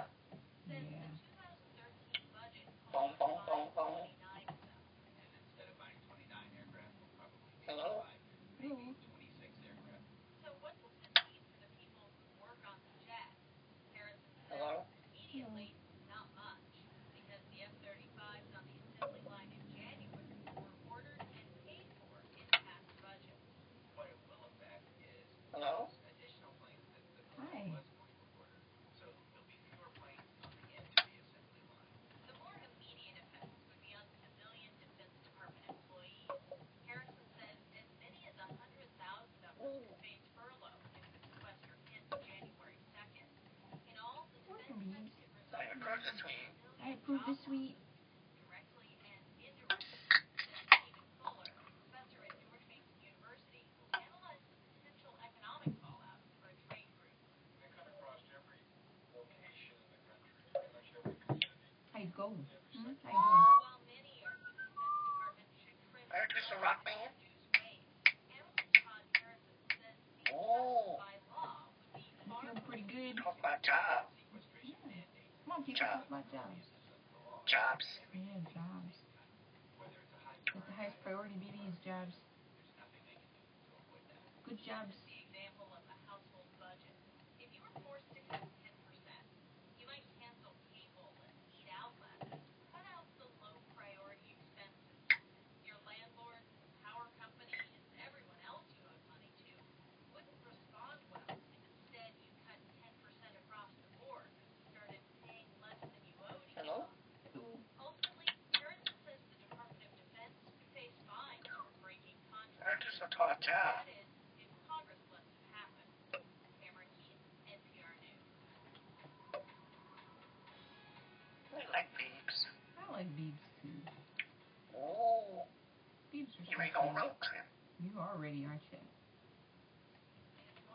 Rocky. Here to Saturday Montaigne.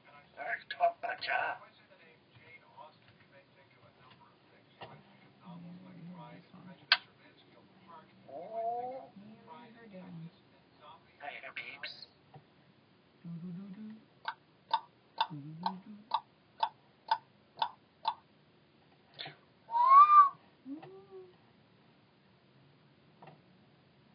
Talk about job. Job. Let's talk. You heard some You see talking. beeps? Here's some kids. Oh. You heard some talking. You write the blog called 538, aimed for the number of votes in the Hello? In 2008, you correctly called all 35 Senate races and the winners of presidential Hey, beeps. 49 of 50 states. 2 years ago, his blog moved to the New York Times website. Boom, boom, boom, boom. Followed by political junkies. You're so sweet. Talk about job. You're so sweet to talk about jobs. Jobs. You're talking to Nate Silver, baby. Baseball players' potential and became his co-host. He's got a cool job. Rob beeps. Nate Silver has written Oh. about the explosion of data available to us in the internet age and the challenge of sorting through it and making wise decisions. Silver looks at Talk about job. fields from economics to weather to national security and concludes those who succeed in spotting new trends and understanding the future are careful to acknowledge Boom, boom, boom, boom. Boom, boom, boom. You ain't going to beeps. You're ready to go on the road already, aren't Good you? talk. Job. Good talking jobs. Jobs. called the signal and the noise, why so many predictions fail, but some don't. He spoke Boom, yesterday boom, boom, boom. Boom, boom, boom, boom. Let's talk some singing. Yeah, good singing. Ba, ba, ba. Let's just talk. I talk. I know you do. You're so sweet. Just so sweet. You're so sweet. Little birds. You're going well. In the polls since the Denver debate, where you went from Obama having maybe about a 4-point lead, we're 5 points a case now, where it's hard to tell who's ahead. That's probably the first time in many months that it wasn't clear who had the lead. We think Obama most likely still has a narrow advantage. There's some evidence that Romney's best Yeah, let's talk. came immediately Hi, after little the bird. debate, and Obama has since regained some ground.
Sweet. was detected very quickly after the financial crisis became manifest, meaning after Lehman Brothers went belly up, that McCain's goose was cooked. They'd been a little bit behind before, and there was such a toward him or against McCain. He had very little chance in the race from that point onward. Interestingly enough, Obama had about the same lead pre-Lehman Brothers over what they did before the campaign against Romney.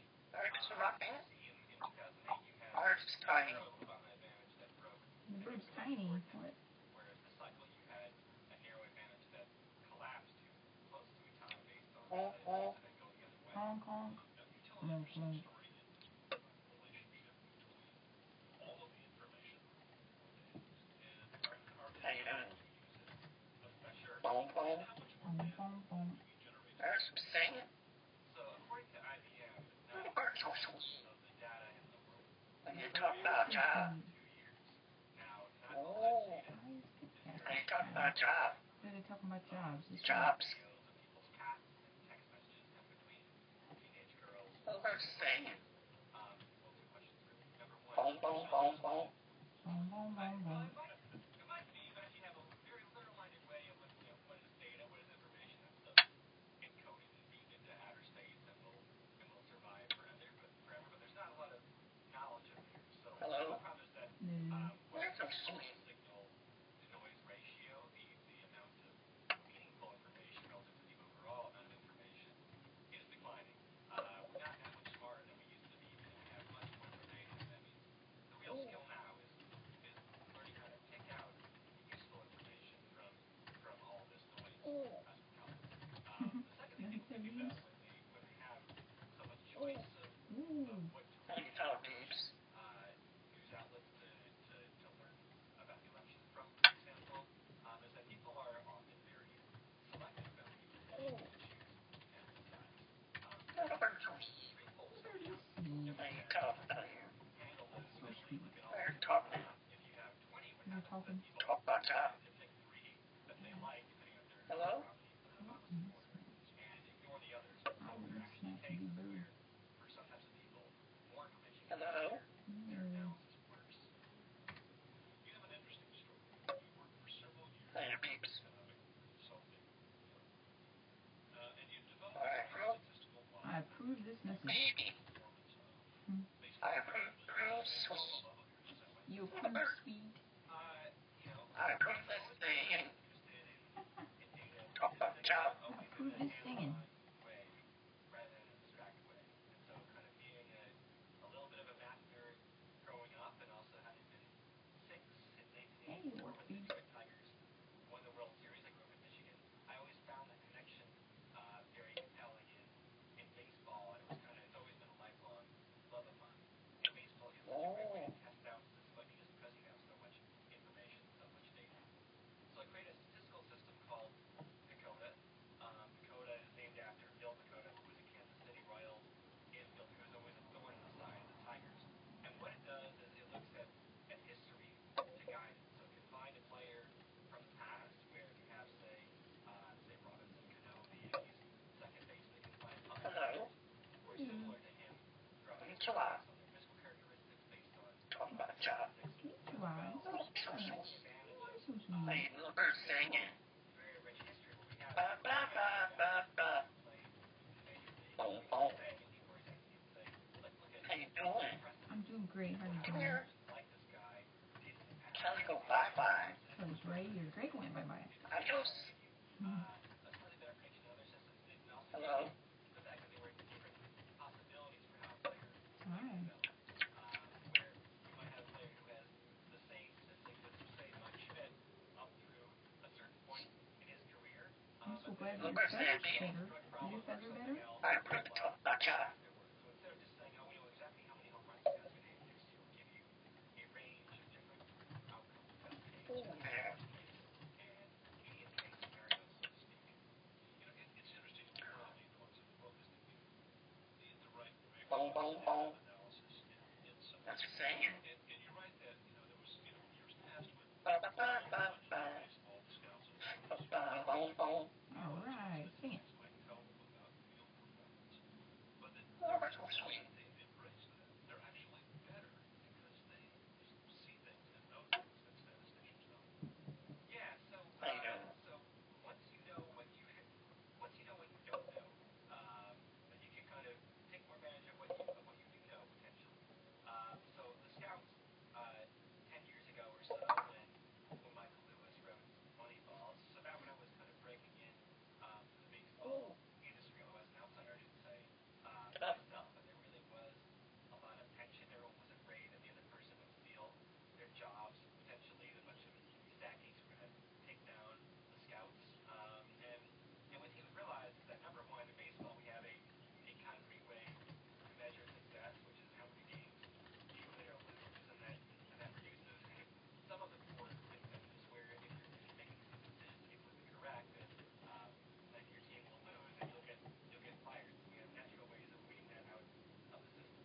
You listen to Post Beeps?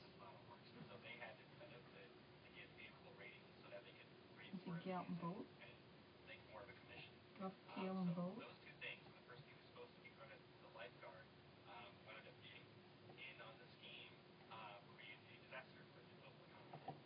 So their analysis of the data was tainted by bias. Yeah, I think, look, one thing we talk about in the book is that you can build a statistical model that's all well and good, but if you're dealing with a new type of financial instrument, for example, or a new type of situation, then the choices you're making are pretty arbitrary in a lot of respects. You have a lot of choices when you're designing the model about what assumptions to make. For example, rating agencies assume basically that that housing prices would behave as they had over the previous 2 decades, during which time there had always been steady or rising housing prices. They could have looked, for example, at what happened during the Japanese real estate bubble, where you had a big crash, and having diversified apartments all over Tokyo would not have helped you with that when everything was sinking. So they made some very optimistic assumptions that, not coincidentally, happened to help them give these securities better ratings and make more money. But so I can throw up my hands up when people say, oh, this is just what the data says, this is what the model says, when it's some human being or some set of human beings who design the model, and if they make bad assumptions, they'll be reflected in the model. But the term in computer science is garbage in, garbage out. Right. Now, in this book about age factors in, you introduced us to an 18th century minister, Thomas Bayes, who gave us kind of real insight into how you look at data statistically. All those years ago, what was his insight?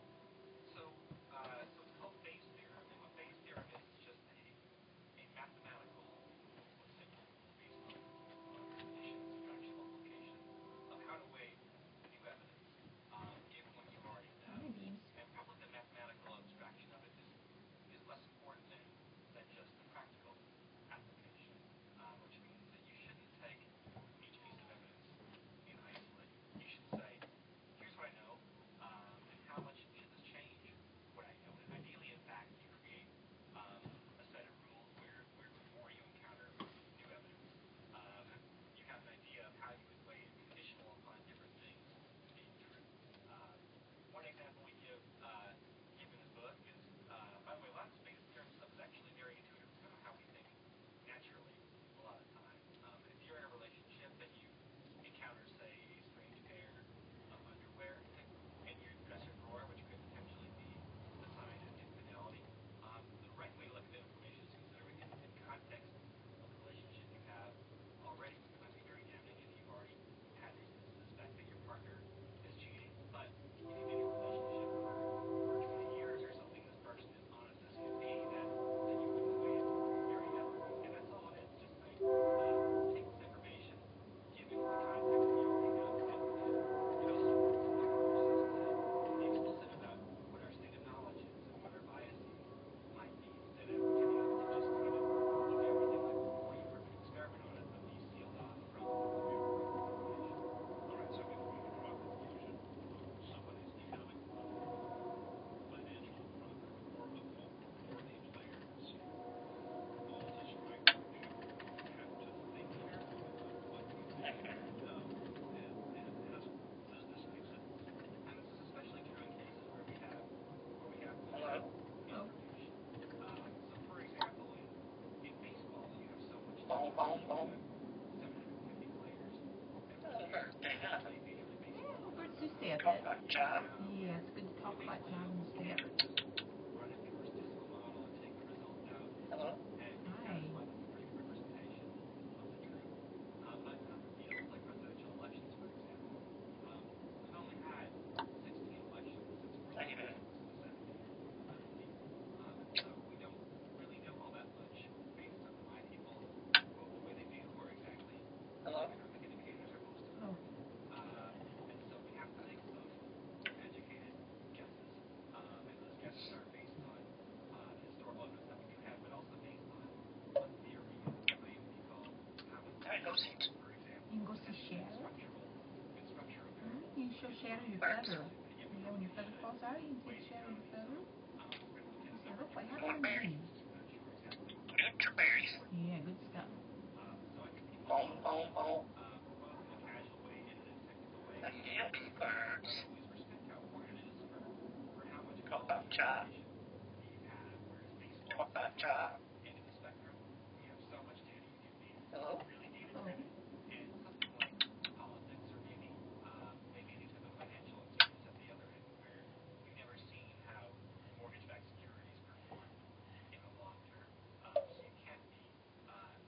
How you doing? I'm doing okay. How you doing? I love you so much. What about that? Yeah, I like it when you Talk about job. stay up and talk about your jobs. That's right. It's important to stay up, isn't it? Nutri-berries. Potatoes. Talk about job. Yeah, it's good to talk about jobs. How you doing? How you doing? You're so sweet. How you talk about job? You need to talk about jobs. Boom, boom, boom, boom. Boom, boom, boom, boom. Boom, boom, boom, boom. Boom, boom, boom, boom. You're so sweet. Boom, boom.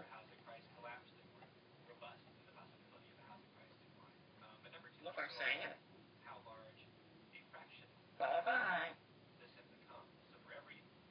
Boom, boom, boom.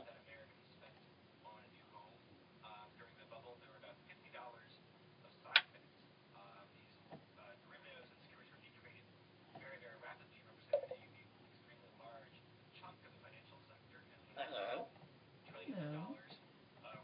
Hello.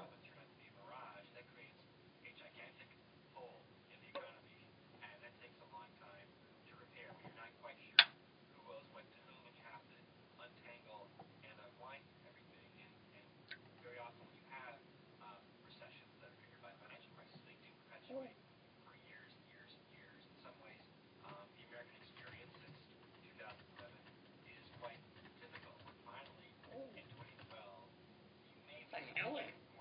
Hi.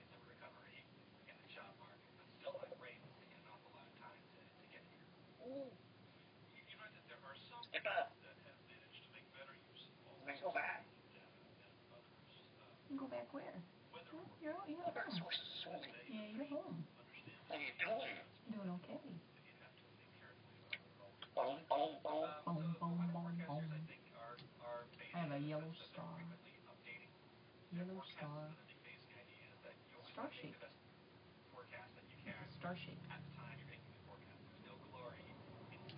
It's colored green. Purple star. You see a purple star? I'll have to make you a purple star. Ooh, get out of there. Nutri-berry. Nutriberries. Good stuff. Boom, boom. Boom, boom, boom. The favorite How you nutriberries. Boom, boom, boom, boom. How's the thing? Ready to go back? How you doing?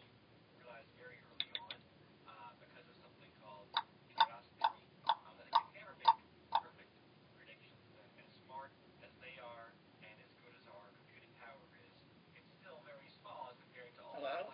Hello. Step up.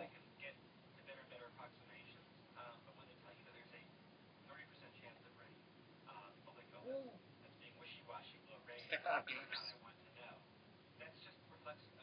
Hello? Hello.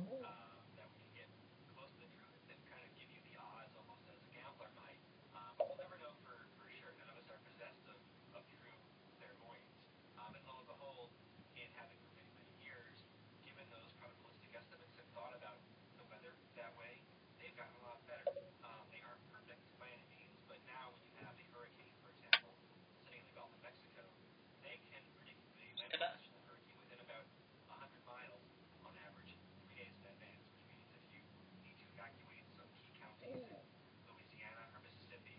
How you doing? How you doing? I'm doing okay.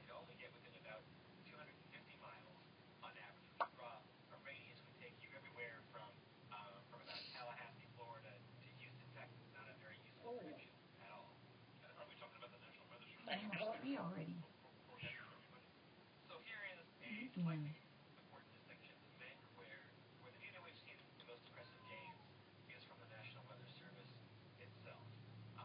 And they're scientists, they're experts about what they do. Talk about jobs. Yeah, talk about jobs. What are wearing? TV meteorologists who For succumb to berries. various types of Berries. Oh, step up. where it's been shown, for example, that local meteorologists have what's called You want to step up? wind bias, which means Last time we there's tried more this, you rain got mad at me. in the forecast than there really is. So the idea that You all do this that guys always stuff. talking You about the just next want to do snowpocalypse, it. the next storm of the century, I love doesn't always you. seem to pan So out. sweet. If you're watching the Weather Channel, it's not a fair complaint. If you're watching the goofball on Channel 7, then it's actually true. They deliberately make the forecast worse because it gets better ratings and use more dramatic scenes. I know one crew that we think does a particularly poor job. Did you want some cooking? Forecasting are Huh? political pundits, and I love Did this. you want some We did a cooking? study of nearly 1,000 predictions by panelists on the Mhm. book. We found a quarter of the predictions were too big. You don't want some cooking? But among those that you put a test, what did you want? You seeing something? You're barely hanging on to me, Kill. The There you go. predictions are made over a 4-year interval, so it's a big enough chunk of data to make some fair conclusions. We found that almost exactly half of the How you predictions were doing? right, and almost exactly half Mhm. were How wrong. you doing? Meaning if you just flipped a Tickle-tickle. coin instead of listening to these guys and girls, you would have done just as well. And it wasn't really even See the how the case trouble that starts? your predictions turned out to be right more. So, for example, on the eve of the 2008 Mess with my feet. election, you go to Vegas, you would have seen about with a 95% chance of winning. Our forecast model had with a 98% chance. 3 of the 4 panelists said it was too close to call, despite Obama being ahead every single poll for How can you be months. 7-7 and be really getting Collapse. goosebumps? One of them actually, Monica Crowley, Fox News, said she thought McCain would win by halftime. Of course, what happened the next week, where she came back on the air and said, "Oh, Obama's win has been inevitable. How can he lose with this economy and so forth?" So there's not really a lot of accountability for these predictions. They're mostly meant as entertainment and as hope that the viewer will forget about them just moments later. There was a stretch in the early 2000s, I think, or mid-2000s, where you made your living playing poker. I guess not surprising for a guy who understands probability like you do. Was it fun? If it's fun when you win, it's not so fun when Good you bird. lose.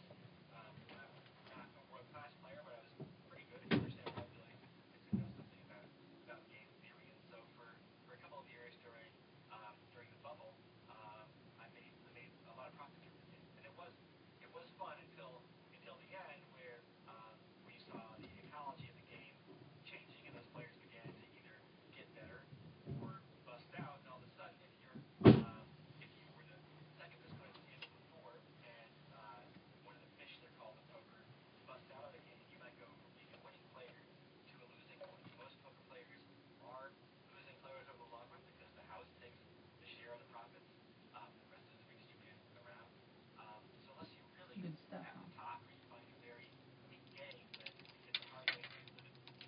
What interests me here is that the book argues that we need not just Thank you. to look hard at data, but we also need to bring our own human understanding elements to it and look at our assumptions and figure that into how we calculate probabilities. How does that work out of poker? So in poker, this is a very good example Doing of okay. How you doing? Eat your berry. concepts that I talked Berries about. are